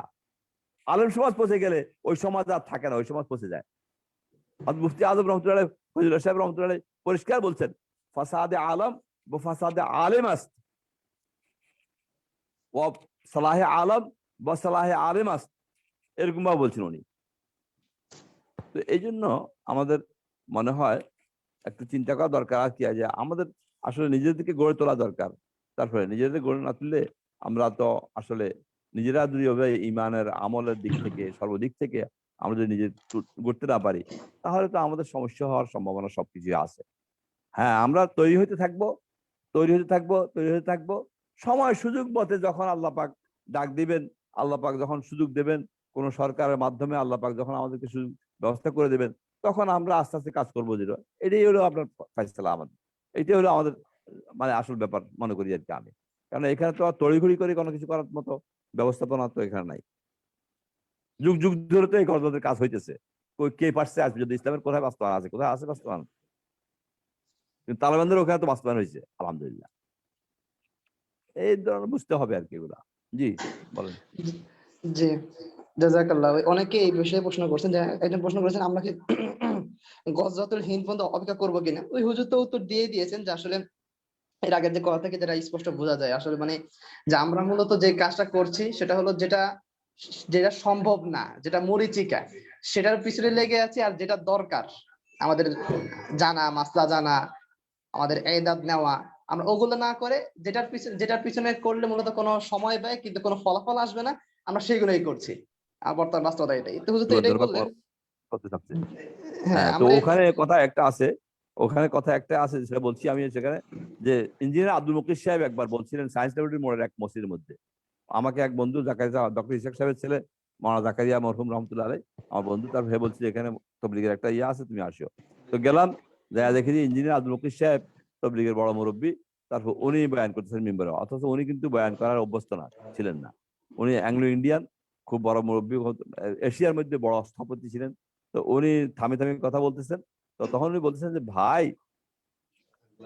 জিহাদকে আমরা অস্বীকার করি না, জিহাদকে আমরা অস্বীকার করি না, জিহাদকে অস্বীকার করতে ইসলামকে অস্বীকার করা হয়, জিহাদ তো ইসলামের একটা বড় অঙ্গ। হ্যাঁ, জিহাদের আগে আরো অনেক স্তর আছে, সেই স্তরগুলা কামিয়াব হয়ে আসতে হবে আপনাকে, ওই স্তরগুলা পরিপূর্ণ করে আসতে হবে। ওইটা স্তর পরিপূর্ণ না করে যদি আপনি কাজ করতে চান, তখন তো আপনি জায়গায় জায়গায় আপনি হোঁচট খাবেন এবং আবার মাইর খাবেন ছাড়া অন্য কোনো উপায় নেই আপনার। তো লম্বা চড়া কথা আছে আর কি ওখানে। তারপরে নিজের এখলাস থাকবে না, অনেক কিছু থাকবে না, এগুলো সমস্যা হবে আর কি। তো এই জন্য বলতেছিলাম যে আসলে তো নিজেদেরকে তৈরি করা দরকার আছে। আমি একবার এই বড় হরতাল তো আমি এই সঠিক হরতাল যে অর্থে, সেটাকে আমি জায়েজ মনে করি, আমার লেখাও আছে এর উপরে। তারপরে অর্থাৎ সেটা হলো যে আমি একটা বিষয় মনে করি যে জনগণের জন্য এটা উপকারী, আর সরকার ধরেন অন্য একটা কাজ করতেছে, তখন আমি আমাদের যে দাবি আছে এই দাবির উপরে, আমাদের যে বক্তব্য আছে এই বক্তব্যের উপরে আমরা একটা হরতাল ডাকলাম যে আমি এটা এই দাবির সমর্থনে আপনারা দেখান যে আপনারা কারা কারা আছেন। তখন স্বতঃস্ফূর্ত ভাবে আমি আমার দোকান বন্ধ করে রাখলাম, আপনি আপনার গাড়ি বন্ধ রাখলেন, আপনার আরেকজনের অফিস বন্ধ রাখলেন, স্বতঃস্ফূর্ত ভাবে, কেউ কারো চাপ দেয় নাই, কোনো সৃষ্টি করে নাই, কোনো লাঠিলাঠি করে নাই, এভাবে করলেন। তাহলে এটা তো আমার মনে হয় এটা জায়েজ হওয়ার কথা। হরতাল এটা গুজরাটি শব্দ মনে হয়, এবং হরতাল হাটতাল আর কি, হারতাল তারপরে এখান থেকে আসছে মনে হয়। তো কিন্তু এই হরতালের মধ্যে একটা হরতাল হয়েছিল একবার মনে হয়, আমিন সাহেব ডাক দিয়েছিলেন কোরআনের কোন একটা বিষয় নিয়ে, আমিন সাহেব ডাক দিয়েছিলেন। আমি তখন ঢাকায় ছিলাম, আমার মেয়ের বাসায় ছিলাম, আবিদুল মেজবা সাহেবদের বাড়িতে ছিলাম। আমি ওই দিন হরতালটা পালন করার জন্য সারাদিন বাসায় বসেছিলাম, আমি কোথাও বাইরে নেই। মানে আমি দেখলাম যে কোরআনের নামে একটা হরতাল আসছে, আর স্বতঃস্ফূর্ত যায় যেটা আছে এদিক তো আমি পালন করতে পারি, কাজে আমি ওখানে বসেছিলাম। বিকালের দিকে আমি একটু এই কামারচর মাথা দিয়ে গেলাম হাবিজুরের জিয়ারত করতে, বা ওখানে আহমদুল্লাহ আশরাফ সাহেব হুজুরের ছেলে, বড় ছেলে ওখানে মহতম ছিলেন তখন। তারপর ওখানে গেলাম, যাই দেখি যে সে গেটের মধ্যে চেয়ার একটা লইয়া বসে আছে, আর ছেলেরা ওই ছাত্ররা একটা মিছিল দিয়া এই মানে কিল্লার মোড় পর্যন্ত, এদিকে না কোথায় আসছে, নদী পর্যন্ত আসছে, আবার ঘুরিয়া আর ইয়া দিয়া উল্টা দিয়া পথে আবার মাথায় ঢুকতেছে, এই মাগরিবের আজান হয়ে যাচ্ছে। তো আমি যখন গেছি তখন আহমদুল্লাহ ভাই আরেকটা ইয়ে আয়না চেয়ার আয়না আমার পাশে বসাইলো, পাশে বসছি আমি, পাশে বসে তার কথাবার্তা বলতেছি। এই এই সময় হঠাৎ দেখলাম যে ছাত্ররা পিছিয়ে পিছিয়ে তো আবার হরতালের পিছনে মিছিলের পিছিয়ে পিছিয়ে তো আপনার পুলিশ থাকে, পুলিশের ভ্যান থাকে, গাড়ি থাকে, ওরাও আসতেছিল। কিচ্ছু হয়নি এই পুরা পথে, সকাল থেকে এত কিছু করছে, কিচ্ছু হয় নাই। কিন্তু এই মালসায় ঢুকবে, আজান হইতেছে বগরিবের, এই সময় হঠাৎ করে ছাত্ররা পিছনের দিকে যাইয়া একটা হামলা করে বসলো পুলিশের উপরে, আমার চোখের সামনে। পুলিশে কিছু করলো না বটে, কিন্তু আমি একটা অবাক হয়ে গেলাম। আমি আহমদুল্লাহ ভাইকে বললাম যে ভাই এটা কি ঘটনা, এই কি ঘটনা ঘটলো এটা? কোনো কিছু হলো না, ওরা তো তাদের ধাওয়া করতেছে না, তাদেরকে পিছিয়ে পিছিয়ে পাহারা দিচ্ছে, কোনো সমস্যা যেন না হয়, কোনো অরাজকতা না হয়, এটার জন্য। এখন হঠাৎ করে এই পিছন থেকে যে ধাওয়াটা করলো, এটা কি কারণে করলো? কয় এটা ছাত্র রক্ষা করা। আর যে ছাত্র রক্ষা করা যায় না সেই ছাত্র দিয়ে রাজনীতি করো কেন? তাহলে বললাম রক্ষা যদি করতে না পারো, আমার অর্থাৎ ধরে হুকুম যদি ঠিক থাকতে না পারো, তাহলে ওই রাজনীতি ছেড়ে দাও। আমাদের অবস্থা হলো এইটাই। জি বলেন। জি আলহামদুলিল্লাহ, খুবই সুন্দর আলোচনা। সবাই প্রশ্ন করছে, আসলে সব প্রশ্নগুলো ঘুরে ফিরে একই প্রশ্ন, যে আসলে মানে গণতন্ত্র কি হবে না হবে, কি উপায়। হুজুর তো বারবারই বলছেন। আর তাছাড়া আমরা আজকের যে আলোচনাটা মূলত আমরা দেখতে পেয়েছি, শুনতে পেয়েছি যে ঐতিহাসিক বিশ্লেষণ, ইতিহাস, বাস্তবতা ও ফলাফল যেটাকে বলে। হ্যাঁ, তো আমরা আসলে যদি কোনো শিক্ষা নিতে চাই, করণীয়, এগুলো তো শিক্ষা নিতে যদি চাই, তাহলে আমরা এই আলোচনাটা বারবার শুনি যে হুজুর তো অভিজ্ঞ, এবং হুজুরের অভিজ্ঞতা থেকে সবকিছু বলেছেন। তা ইতিহাস থেকেই ফলাফল নিতে হয়, ইতিহাস থেকেই শিক্ষা নিতে হয়। তা আমরা যদি ঐতিহাসিক বিশ্লেষণ এবং পর্যালোচনা যদি ভালো মতো শুনি, তাহলে আমাদের কাছে স্পষ্ট হয়ে যায় যে আমাদের জন্য করণীয় কি। তো এই জন্য আমরা এই বারবার একই প্রশ্ন ঘুরে ফিরে না করে, আমরা যদি আলোচনাটা খুব মতো শুনে নিজে থেকে আইনি ভাবে আমরা যদি যাচাই করি, তাহলে আমরা বুঝতে পারবো ভালোভাবে। আর কেউ যদি এই যে দেখেন, আমার ইসলাম ও গণতন্ত্র এই লেখাটা যুগান্তরে ছাপছে আপনার 16/7/2001 ইংরেজিতে। কত আগের ঘটনা! জি জি 2001-এ এবং 7 মাস 16 তারিখে যুগান্তরে ছাপছে। আমি ওইটাই এতক্ষণ বের করতেছিলাম ওখানে বই থেকে, এই ইসলাম ও গণতন্ত্র। তো জি ওই সময় আপনার খালাদ সাইফুল্লাহ সাহেব, আফম খালেদ সাহেব, তারপরে এই ওই লেখা ওইটা লিখছে। পরে আমি ওনার সঙ্গে দেখা হয়েছে, আমার সঙ্গে নোয়াখালী এক মাহফিলে দেখা হওয়ার পরে মৌখিক বাবু বলছি যে হালো হালো কাজ, এরাই তো আপনার সুরেই নিজামের মতো একটা কাজ করবে, এটাই তো ইসলামী খেলাফতের সিস্টেম, অন্য কোনো সিস্টেম নাই। আপনি আবু বকর খেলাফতের সিস্টেম ধরেন, ওমর আলী সিস্টেম ধরেন, সবগুলোতে এই অবস্থায় হয়েছে। ওসমান আলী ব্যাপার সবগুলোতে এরকমই আসছে। খেলাফত সিস্টেম তো এইভাবে, খেলাফত সিস্টেম তো আবার এই গণতন্ত্র দিয়ে কোনদিন আম গণতন্ত্র দিয়ে এটা হওয়ার, এটা তো কোনো হতে পারে না। এগুলো আর কি। আসলে হয়েছে কি, আমার সঙ্গে সবাই একমত হবেন, সব পৃথিবীর মানুষ একমত হয়ে যাবে, এটা তো কোনো শীতকালেও হয় না কেউ। আমাদের একটা দৃষ্টিভঙ্গি, আমার একটা দৃষ্টিভঙ্গি, চিন্তা যেটা আছে এটা বললাম আমি, চিন্তা করবেন, বাকি আলাদা চিন্তা করবেন, তাদের দৃষ্টিভঙ্গি অনুযায়ী চিন্তা করবেন। বাকি এখলাসের সাথে কাজ করলে কোনো সমস্যা হয় না। যেমন জঙ্গে সিফিন আর জঙ্গে জামলের মতো যুদ্ধ, যেখানে গিয়ে মুসলমান হয়ে গেল, এত বড় কাজ হয়ে গেল, অথচ সাহাবা একরামের সঙ্গে হইলো এটা, সাহাবাদের মধ্যে হইলো, কোনো কাফের না হইলো না। যদিও এখানে মুনাফিকদের কাজ ছিল, যদিও ইহুদি আব্দুল্লাহ ইবনে সাবার কাজ, ষড়যন্ত্র ছিল, সবকিছু হয়েছে, কিন্তু তারপরে তো মুসলমানের তো লড়াই হলো। জঙ্গে সিফিনে কদিন আগে মোতালা করলাম, 70,000-এর মতো মুসলমান ইন্তেকাল করছে, তার মধ্যে মুনাফিক হয়তো ধরো 3-4 হাজার হতে পারে, আর আব্দুল্লাহ ইবনে সাবার গোষ্ঠী। আরগুলো সব তো এই পক্ষ আর ওই পক্ষ। এবং হযরত মুআবিয়া রাদিয়াল্লাহু পক্ষে তো আপনার সিফিনের মধ্যে আপনার আশারে মুবাশশিরা দুজন বড় সাহাবী ছিলেন, অন্য সাহাবীরা ছাড়াও, হযরত সাদ ইবনে আবি ওয়াক্কাস রাদিয়াল্লাহু এবং জুবাইর ইবনে আওয়াম রাদিয়াল্লাহু। তো এই যে আমরা কাজ করতে গিয়া যদি আমাদের কোনো ইখতিলাফ হয়ে যায়, ইখতিলাফ ইসলামে কোনো এই সমস্যা নাই, খেলাফের সমস্যা। আমরা তো কাদা ছুড়াছুড়ি করি, একজনের বিরুদ্ধে কাদা ছুড়াছুড়ি করি। আমরা তো কাজ করার জন্য ইখতিলাফ করি না, কাজের জন্য ইখতিলাফ হয় না। আমাদের ইখতিলাফ হয় স্বার্থের জন্য, টাকার জন্য, লোভের জন্য, পদের জন্য, এগুলোর জন্য আমাদের ইখতিলাফ হচ্ছে। এগুলো কি ইসলাম নাকি? এগুলো ইসলাম তো ইসলামের হাইসিয়ত থাকতে হবে। সাহাবা একরাম যদি করছে, এতগুলো সাহাবী ইন্তেকাল করলেন, এত কিছু করলেন, তারপরে কিন্তু দুরপক্ষে শহীদ হয়েছে, দুরপক্ষে শহীদ বলা যায়। আল ইতিদাল ফি মানাজিল রিজাল, মাওলানা জাকির সাহেব রহমাতুল্লাহি যে কিতাবটা লিখছেন, এটার মধ্যে 7টা প্রশ্নের উত্তর লিখতে গিয়ে উনি যে কিতাবটা একটা কিতাবের মতো রেখে ফেললেন, পরে কিতাবটা ছাপানো হলো। এটা পড়লে তো বোঝা যায় একতলাফ কোনো সমস্যা নাই। যে থানির মধ্যে একতলাফ, মদিনার মধ্যে একতলাফ কেন হইলো? আরে থানির মধ্যে একতলাফ, মদিনার মধ্যে একতলাফ কি এত বড় বুজুর্গ, তার একতলাফ কেন হইলো? কষ্ট করছে এগুলা। তো জাকির সাহেব রহমাতুল্লাহ বলেছে সাহাবা একরাম একতলাফ কেন হইলো? এনারা কি সাহাবার কাছাকাছি পৌঁছে নাকি কেউ মদিনা মুতালায় বা সাহাবী মুতালায়? তা আমাদের একটা সামান্য সাহাবী আদা সাহাবীর দরজার মধ্যে তো পৌঁছতে পারবে না কখনো।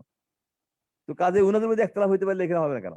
একতলাফ হইতে পারে, বাকি কথা হচ্ছে আপনার একতলাফের মধ্যে নিয়ত সহি থাকলে, পদ্ধতি সহি থাকলে, ইজতিহাদি গলতের কারণে কোনো সমস্যা হওয়ার কথা না। আমাদের মধ্যে ওই সমস্যাগুলো যেগুলো আছে এগুলো আসলে মারাত্মক সমস্যা, সেগুলো আমাদের ইসলামিক সমস্যা না, এগুলো হলো ইসলামের বাইরে, মানে যেটা অনুমোদন দেয় না ইসলাম, এরকম সমস্যাগুলো আমাদের মধ্যে কাজ করে বেশি। আমাদের সবগুলোর মধ্যে, সবার মধ্যে, আমি আমার কথাও বলবো, সবার কথাই বলবো, যার কারণে আমরা অনেক কিছু করতে যেয়েও করতে পারি না। আমার তো অভিজ্ঞতা আছে অনেক। হাফিজুরকে একবার এরশাদের আমলে আমার মনে আছে। জি বলেন। হ্যালো হ্যালো, জি আমরা মাইক তো ঝোলা গেল। জি, একটু মাইকের সমস্যা হচ্ছে, সাউন্ডের সমস্যা হচ্ছে। ও আচ্ছা আচ্ছা, কথা বলবো আমি না? হ্যালো, জি জি কথা বলবো? জি, জি, সমস্যা নেই। আমি কথা বলতেছি যে কথা চালু চালু চালু রাখবো নাকি না?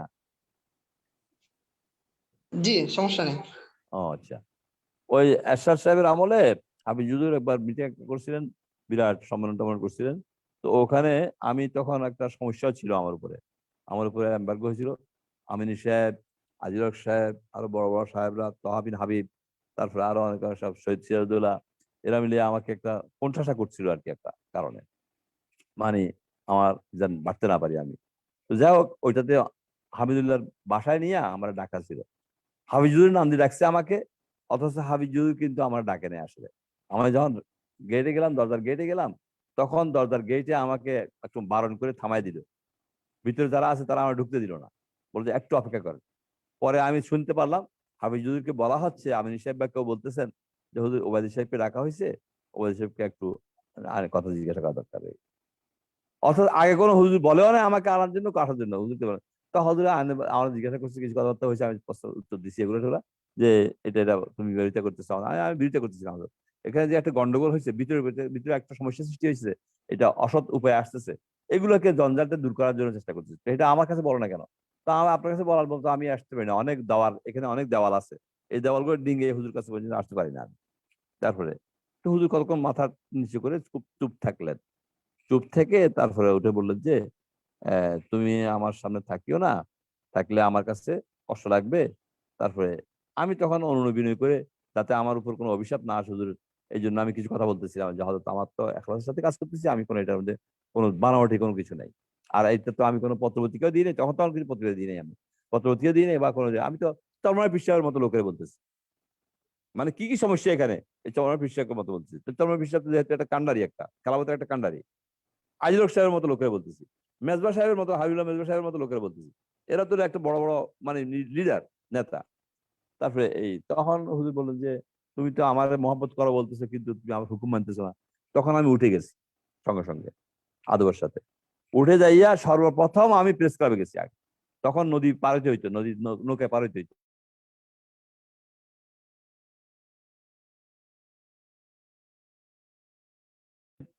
মানে প্রেস ক্লাবকে জানানোর জন্য আমি একটু আগের থেকে, মানে মৌন মিছিল বের হচ্ছে এর সাথে মার্শাল আমলে, মৌন মিছিল বের হচ্ছে। এই মৌন মিছিল তার নদী পার হয়ে আসতে খুব সময় লাগবে, এত মানুষ। তো এই জন্য আমি আগের থেকে নৌকা একটা নিয়ে চকের ওখান দিয়ে ওদিক দিয়ে নামিয়ে গেলাম, ওদিকে নামিয়া তাড়াতাড়ি প্রেস ক্লাবে চলে গেলাম। যাইয়া প্রেস ক্লাবের বন্ধুবান্ধব বললাম যে তোমরা বসে আছো সবাই, ক্যামেরাম্যান ট্যামেরান, হুজুরের মৌন মিছিল আসতেছে।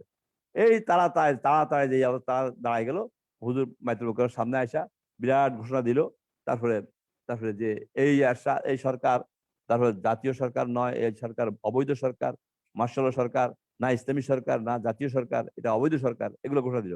এবং এই সরকারের কেউ মারা গেলে জানাজা পড়া যাবে না, এবং আমাদের যারা জানাজা পড়বে তাদের জানাজা আমরা বয়কট করবো। আমাদের কিন্তু হাফিজুরের সঙ্গে কিন্তু সব আইজুল হক সাহেব থেকে নিয়ে সব নেতারা কিন্তু আছেন ওখানে, বুঝছেন না? কিন্তু আমি তো ওই যে আমি যে আগে সাংবাদিকদেরকে এখলাসের সাথে যে খবরদার দিলাম যে তোমরা বসে আছো কেন, মৌন মিছিল আসছে, তোমরা খবর, তারা খবরটা নিচ্ছে। কিন্তু এরপরে তো আপনার গালেবান মোহাম্মদ জান চৌধুরী মনে হয় মন্ত্রী ছিলেন এরশাদের, ওনার বাসায় হাফিজুরকে নিয়ে এরশাদের সঙ্গে আতাত করাইছে। এবং হাফিজুরকে দিয়া 81 সনে যে ইলেকশন করছেন, সেই ইলেকশনের পরে আরেকটা শুরু করাইছে এরশাদের দালালি হিসেবে। বলেন এগুলো এগুলো কি ইসলাম? এগুলো তো চোখের সামনে দেখা জিনিস আমাদের। এরকম বহুত কিছু দেখছি আমি। পার্টি আমরা তো পার্টি ভাঙি নাই। আমি যখন কথাবার্তা বলছি পত্রপত্রিকায় তুঙ্গে উঠে গেছে আমার এই সমস্ত আলোচনা, তখনও আমি কোনো পার্টি ভাঙি নেই। মেজবা সাহেব পৃথক হয়ে গেছেন, আমি লিবিয়া গেছিলাম, লিবিয়ার অধীনে চাকরি করতাম, অ্যাম্বাসির অধীনে চাকরি করতাম একটা। লিবিয়া গেছিলাম, লিবিয়া থেকে আসার পরে শুনলাম যে মেজবা সাহেব পদত্যাগ করছেন। তো এই ওনার আমি বাড়িতে আসছি, বাড়ি থেকে এসে নেতারা বললো যে আপনি মেজবা সাহেব আলাপ করেন। মেজবা সাহেবকে জিজ্ঞাসা করলাম কি পদত্যাগ করছেন? আমি পদত্যাগ করছি, আমার মার কথা বলছি, আমি অন্য কিছু বলি নাই। বলছি আমার মার সমস্যা, মা নিষেধ করছিল, এই জন্য আমি লড়াই করছি। কাজে আমি কোনো কথা বলতে পারবো না, তো আমি যে আমরা কথা বলবো কিনা, কথা বলতে পারো। তখন আমি কথা বললাম পত্রপত্রিকাতে। এই পত্রপত্রিকা যখন কথা বললাম, তখন তো আপনার কত কিছু হয়েছে বুঝেন না। তারপরে এগুলো তো এখন এইভাবে আহ, বলাটা ঠিক হচ্ছে কিনা জানি না। চোখের সামনে তো অনেক কিছু দেখছি, তো দেখার পরে এখন আর অনেকেরই বিশ্বাস করতে পারি না আর কি। বড়দেরকে দেখছি যেগুলা সমস্যা, এই তো এগুলো তো অনেক ব্যাপার স্যাপার আছে। হক কথা কেউ হক জায়গায় বলতে বলে না। আমি যুদ্ধের সময় আমি দেখছি একমাত্র হক কথা বলতেন কিছুটা প্রফেসর হামিদুর রহমান সাহেব রহমতুল্লাহ আলাইহি। আর এতগুলো মৌলবী কেউ হক কথা বলতো না সামনে। সাহেব তিনি মেজবা সাহেব হোক, আজিল হক সাহেব হোক, এরা কথা বলতেন না। খেলাফত কারা দেয় কিনা, কোরআন করতে কারা দেয় কিনা, এই সমস্ত জায়গায় কথা বলতেন না। প্রফেসর হামিদুর রহমান সাহেবকে দেখছি একটা ন্যায় নীতির লোক, ওনাকে দেখছি তাও একটা সামনাসামনি সকাল বলতেন না। চিটাং সফরে গেছি একবার, চিটাং সফরে ওখানে বাইরে কেউ ছিল না, সেখানে গিয়ে প্রফেসর সাহেব আমার সামনে চোখের সামনে দেখছি আমি হাফিজুরকে বলা শুরু করছে, বাইরে ভাইজানরা তো আমরা শ্রদ্ধা করি, ভাইজানরা এই করতেছে এই করতেছে এই করতেছে, অনেক কথাবার্তা বলছে। কথা বলছে না, সততার ন্যায় নীতিতে আর অনেক কিছু আছে। এখন তো আমাদের মধ্যে এগুলো সব বিলুপ্ত হওয়ার পথে, ওগুলাকে ফিরে আনতে হবে। ইসলামী হুকুমত, ইসলামী খেলাফত করবেন আপনি, আপনার মধ্যে ইসলাম থাকবে না, এটা তো হতে পারে না। আমার মধ্যে ইসলাম থাকবে না, এটা তো হইতে পারে না। মানে একটা পার্সেন্টেজ তো আপনার আসতে হবে। ওয়াদাল্লাহু আল্লাযিনা আমানু মিনকুম লা ইস্তাখলানা আমি তাকে নুনে তাকে ছইলা দিয়ে আল্লাহ যে খেলাফত দিবে বলছেন, এটার মধ্যে তো ওয়াদা দুইটা, একটা হলো ঈমান এবং আমলে সালেহ। তো আমলে সালেহের মধ্যে তো বিরাট ব্যাপার স্যাপার। আমলে সালেহ তো অনেক জামে। আমলে সালেহ মানে সর্বদিক থেকে মোটামুটি একটা আমলে সালেহ আসতে হবে, তখন না আপনার খেলাফত একটা মহৎ জিনিস। খেলাফত তো সিনিয়ে আনা জিনিস না। আমার বক্তব্য প্রায় এরকমই কাছাকাছি। খেলাফত ছিনিয়ে আনা জিনিস না, এটার সঙ্গে কারো কারো বিরোধ থাকতে পারে, অসম্ভব কিছু না। খেলাফত মহৎ জিনিস। হ্যাঁ, সময় যখন আসবে তখন আপনার ব্যবস্থাপনা হয়ে যাবে, কিন্তু আপনাকে কাজ করতে হবে তো আগে। 100 একটা তারা আপনার কি বলে এটাকে, হযরত মাওলানা মোহাম্মদ আহমদ সাহেব তবলিগের একজন বড় মুরব্বী ছিলেন। এখন আছেন কিনা আমার সন্দেহ আছে। পাকিস্তানের বাহাওয়ালপুরের ওনার বাড়ি। কাকরাইলে ওনার সঙ্গে অনেকবার দেখা করছি আমি, হাফেজ জাকারিয়া সাহেব সহ অনেকবার দেখা করছি। তো উনি একটা বয়ান দিছিলেন, বয়ান করছিলেন। তো ওনার বয়ানটা আমি শুনছি আর অন্য থেকে, আমাদের মাওলানা নুরুল সাহেব নোয়াখালীর, উনি বয়ান করছেন মাঝে অনেক জায়গাতে। ওনার থেকে আমি তো এটা লেখার মধ্যে আনছিলাম। এটা বয়ানটা ছিল এই, মোহাম্মদ আহমদ সাহেবকে একবার এই পাকিস্তান থেকে পক্ষ থেকে তবলিগ জামাতে সিরিয়াতে গেছিলেন, তখন হাফেজ আল আসাদ তখন প্রেসিডেন্ট, বশরের বাপ আর কি, বশরের বাপ তখন প্রেসিডেন্ট। তো সিরিয়াতে উনি গেছিলেন তবলিগে। তো ওনার তবলিগের কাজ তো আপনারা জানেন যে তবলিগের কাজ তো অরাজনৈতিক কাজ, একটু ভিন্ন কাজ। তো ওই কাজ করতেছিলেন। তো ওর মধ্যে হঠাৎ করে এক এক ভাই সিরিয়ারে এক তবলিগের মুরব্বী মানে ভাই আর কি, হযরতকে মানে মোহাম্মদ আহমদ সাহেবকে একটা বড় মাশায়েখদের মুফতি, গ্র্যান্ড মুফতি, অমুক তমুক এদের একটা মানে রুদ্ধদ্বার কক্ষের বৈঠকে ওনাকে হাজির করে ফেলছেন, নিয়ে ওখানে একটা তাদের ইসলামিক কিছু কাজ করা রাজনৈতিক কিছু কাজকাম করার জন্য তারপরে তারা মোটামুটি একটা পদক্ষেপ নিচ্ছিলেন আর কি, একটা মোটামুটি একটা। তো ইনি চুপচাপ বসে আছেন এবং আনইজি ফিল করতেছেন যে আমি তো এই কাজের লোকরা এখন আমাকে কেন আনলো এই বন্ধু। তো পরে যখন ওনারা একটা সিদ্ধান্তে পৌঁছে গেলেন, তখন ওই সিরিয়ার ওই ভদ্রলোক যিনি নিয়ে গেছেন, উনি বললেন যে এই বিষয়ে আমাদের পাকিস্তানি ভদ্রলোক যিনি আসছেন হযরত মোহাম্মদ সাহেব, ইনি কিন্তু ভিন্ন মত পোষণ করেন, অর্থাৎ আপনাদের এই মতে একমত না উনি। ওদের সমস্ত সানা বড়া চোখ সানা বড়া হয়ে গেছে জ্ঞান মুফতিদের, কি ব্যাপার এরা, এরা তবলিগ এত দূর থেকে টাকা খরচ করে এখানে আসছে দিন কায়েম করার জন্য, আর আমরা দিন কায়েমের জন্যই একটা সিদ্ধান্ত নিলাম, এটাতে উনি একমত নয় কেন? তখন উনি কি বলতে চান আমরা একটা শুনতে চাই। তখন উনি অপারক হইয়া উনি কিছু কথা বলছিলেন যে আমরা আসলে ওকিমাতিল খেলাফা নাকি ওকিমাতিল খেলাফা বলছিল। আহা শব্দটা ভুলে গেছি এখন, কিতাবের মধ্যে আছে আমার কাছে। মানে খেলাফত প্রতিষ্ঠিত হয়েছিল।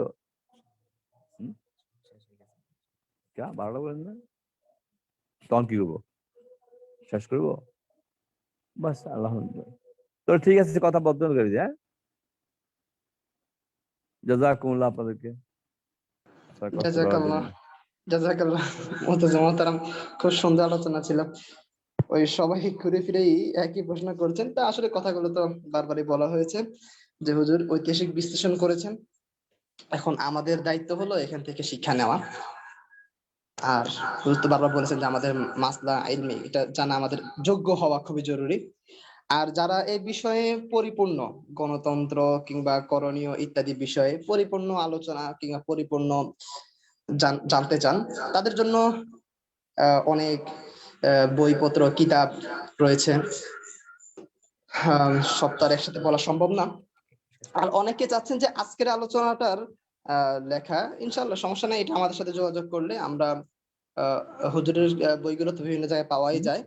আর হুজুরের যে সমস্ত প্রবন্ধগুলো আছে এগুলো ইনশাআল্লাহ বইপত্র যোগাযোগ করলে ইনশাআল্লাহ দিয়ে দেওয়া হবে, নাম জানিয়ে দেওয়া হবে, সমস্যা নেই। তো কথা আচ্ছা, একটা ঘুরে আপনারা একটা ফিরে, কথা বলছেন, সিরের ঘটনাটা বলতেছিলাম, এটা কি জি বলতেছেন না সিরের ঘটনা বলার জন্য? তো জি জি ওইটা জি ঘটনাটা বলতেছিলাম, ওইটাই মোহাম্মদ আহমদ সাহেব তখন উঠিয়া 3টা কথা বলছিলেন, উনি 4টা কথা বলছিলেন। আমি জি আরবিটা এখন সম্পূর্ণ ভুলে গেছি যে পরের মাসে। একটা হলো যে খেলাফত যে প্রতিষ্ঠিত হয়েছিল আপনার 33 বছর বা 30 বছর পর্যন্ত, এটা হলো উম্মার 100% উম্মা তখন ইসলামের উপর চলে আসছে, দিনের উপর চলে আসছে। মানে দিনের উপরে পুরা দিন প্রতিষ্ঠা হয়ে গেছে সমাজের মধ্যে, যার কারণে খেলাফত প্রতিষ্ঠা না হয়ে কোনো উপায় ছিল না। এটা ওয়াদাউফাতিল খেলাফা, এর আরবিটা এটা মনে আছে, আগেরটা মনে নাই। ওয়াদাউফাতিল খেলাফা অর্থাৎ খেলাফতের পরে যে আপনার খেলাফতের মধ্যে জোফ আসলো, দুর্বলতা আসলো। ওয়াদাউফাতিল খেলাফা বেজোফিদ দিন, সমাজের মধ্যে জোফ এসে গেছিল, দুর্বলতা আসছে, যার কারণে ওই যেটুকু দুর্বলতা আসছে সমাজে, এতটুকু খেলাফতের মধ্যে দুর্বলতা চলে আসছে। এই তারপর তৃতীয় কথা বলে আদমাতিল খেলাফা বে আদমের দিন। আর এখন যে খেলাফতের কোনো অস্তিত্ব নাই পৃথিবীর মধ্যে, এটার কারণ হলো যে সমাজের মধ্যে কোথাও দিনের অস্তিত্ব নাই। মানে 100% দিনের অস্তিত্ব আমাদের কোথাও সমাজে নাই, যার কারণে এখন খেলাফতের অস্তিত্ব নাই। তখন এখন তারা বললো যে বাহ বাহ, মাশাআল্লাহ মাশাআল্লাহ, খুব সুন্দর কথা, ব্যাস সবাই চুমে দেওয়া শুরু করছে ওনাকে। পরে বলে তাহলে এখন আমরা কি করবো? তুমি যে ওয়ালা তাউদুল খেলাফা ইল্লা বিআউদিদ দিন, খেলাফত আবার প্রতিষ্ঠা লাভ করবে না যতক্ষণ পর্যন্ত সমাজ ব্যবস্থা, সমাজের একটা অংশ, বিরাট একটা অংশ আপনার দিনের উপর প্রতিষ্ঠা লাভ না করবে। বুঝছেন না? এইটাই আমি মনে করি আর কি, এটা আমার একটা দর্শন। এটা মোহাম্মদ হাসান বলছি, ওখানে বলছিলেন আর কি সিরিয়াতে। তারপরে এটা তো এইগুলা দিয়ে ওই ওনারা একমত হয় না এগুলো। এই জন্য আমি অনেকের সঙ্গে এই সমস্ত রাজনৈতিক বিষয়ে আমি কিন্তু একমত পোষণ করি না। আসলে কি করতে হবে কি করতে হবে বলতেছি তো, কথা তো পরিষ্কার হয়ে গেছে প্রায়, যারা বুঝার তারা বুঝছে সবকিছু এগুলা। এই দোয়া চাই, দোয়া করবেন। আপনারা একটা এত শ্রম করলেন, এত ঘাম দিলেন, সবকিছু করলেন, কষ্ট করলেন।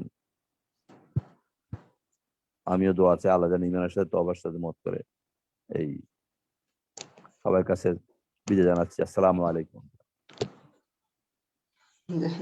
অনেক অনেক শুক্রিয়া উস্তাদ মুহতারামকে আমাদেরকে গুরুত্বপূর্ণ সময় দেওয়ার জন্য।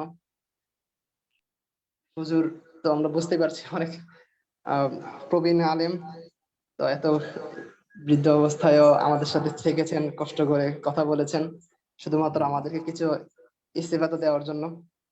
আমরা হুজুরের ন্যাক হায়াতের জন্য খুব খুব দোয়া করব। ইমানের জন্য দোয়া করেন, ইমানের সাথে যেতে পারে তাড়াতাড়ি। এখন আর দুনিয়া থাকার মধ্যে কোনো লাভ নাই, এখন কবরে যাওয়ার মধ্যে লাভ। যে ইমানের ইমানের সাথেই থাকার জন্য, শুধু সবার জন্যই ইমানের যেই হেদাত, যে অধপতন, ইমানের জন্যই দোয়া করাটা সবচেয়ে বেশি জরুরি।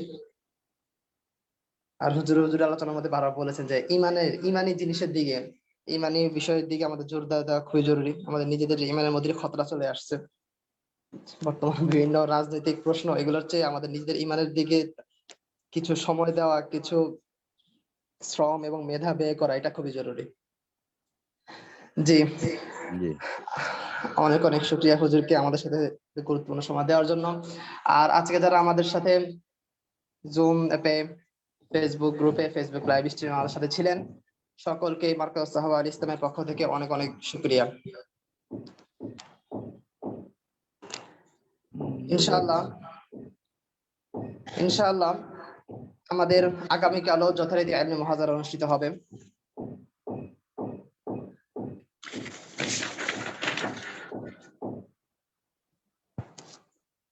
বর্তমান বাংলাদেশের প্রতিকূল পরিস্থিতির কারণে এবং ব্যক্তি বিশেষ প্রত্যেকেরই কোনো ব্যক্তিগত সমস্যার কারণে আমাদের শিডিউলে বারবার পরিবর্তন আনতে হচ্ছে। পরিস্থিতি তো আমাদের সামনেই রয়েছে, যে নতুন করে কিছুই বলার নেই। আল্লাহ তাআলা আমাদেরকে সকল ধরনের প্রতিকূল পরিস্থিতি থেকে রক্ষা করুন এবং পরিবেশকে আমাদের অনুকূল তৈরি করে দিন। আল্লাহুম্মা ইনশাআল্লাহ আগামীকাল এবং আগামীকালের পরবর্তী দিন, আগামী 3 দিনের মধ্যেই কিছু শিডিউলে পরিবর্তন এসেছে।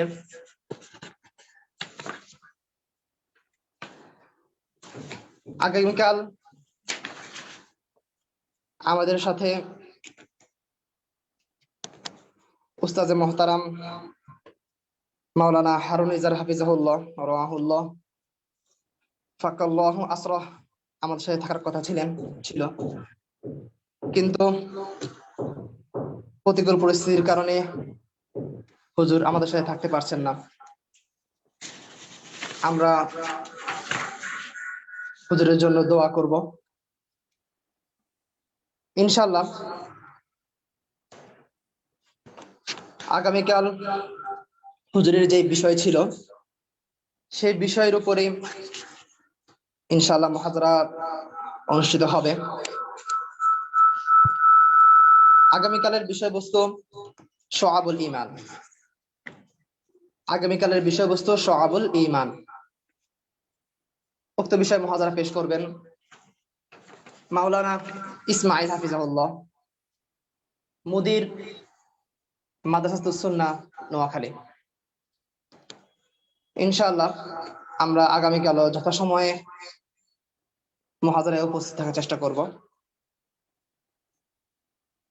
আগামীকালের বিষয়টি খুবই গুরুত্বপূর্ণ, তাই আমরা আগামীকাল কিছুতেই মিস করব না। আল্লাহ তাআলা আমাদের সকলকে কবুল করুন, আমিন।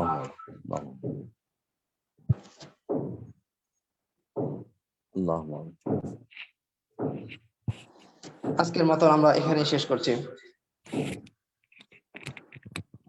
আসসালামু আলাইকুম ওয়া রাহমাতুল্লাহি ওয়া বারাকাতুহু।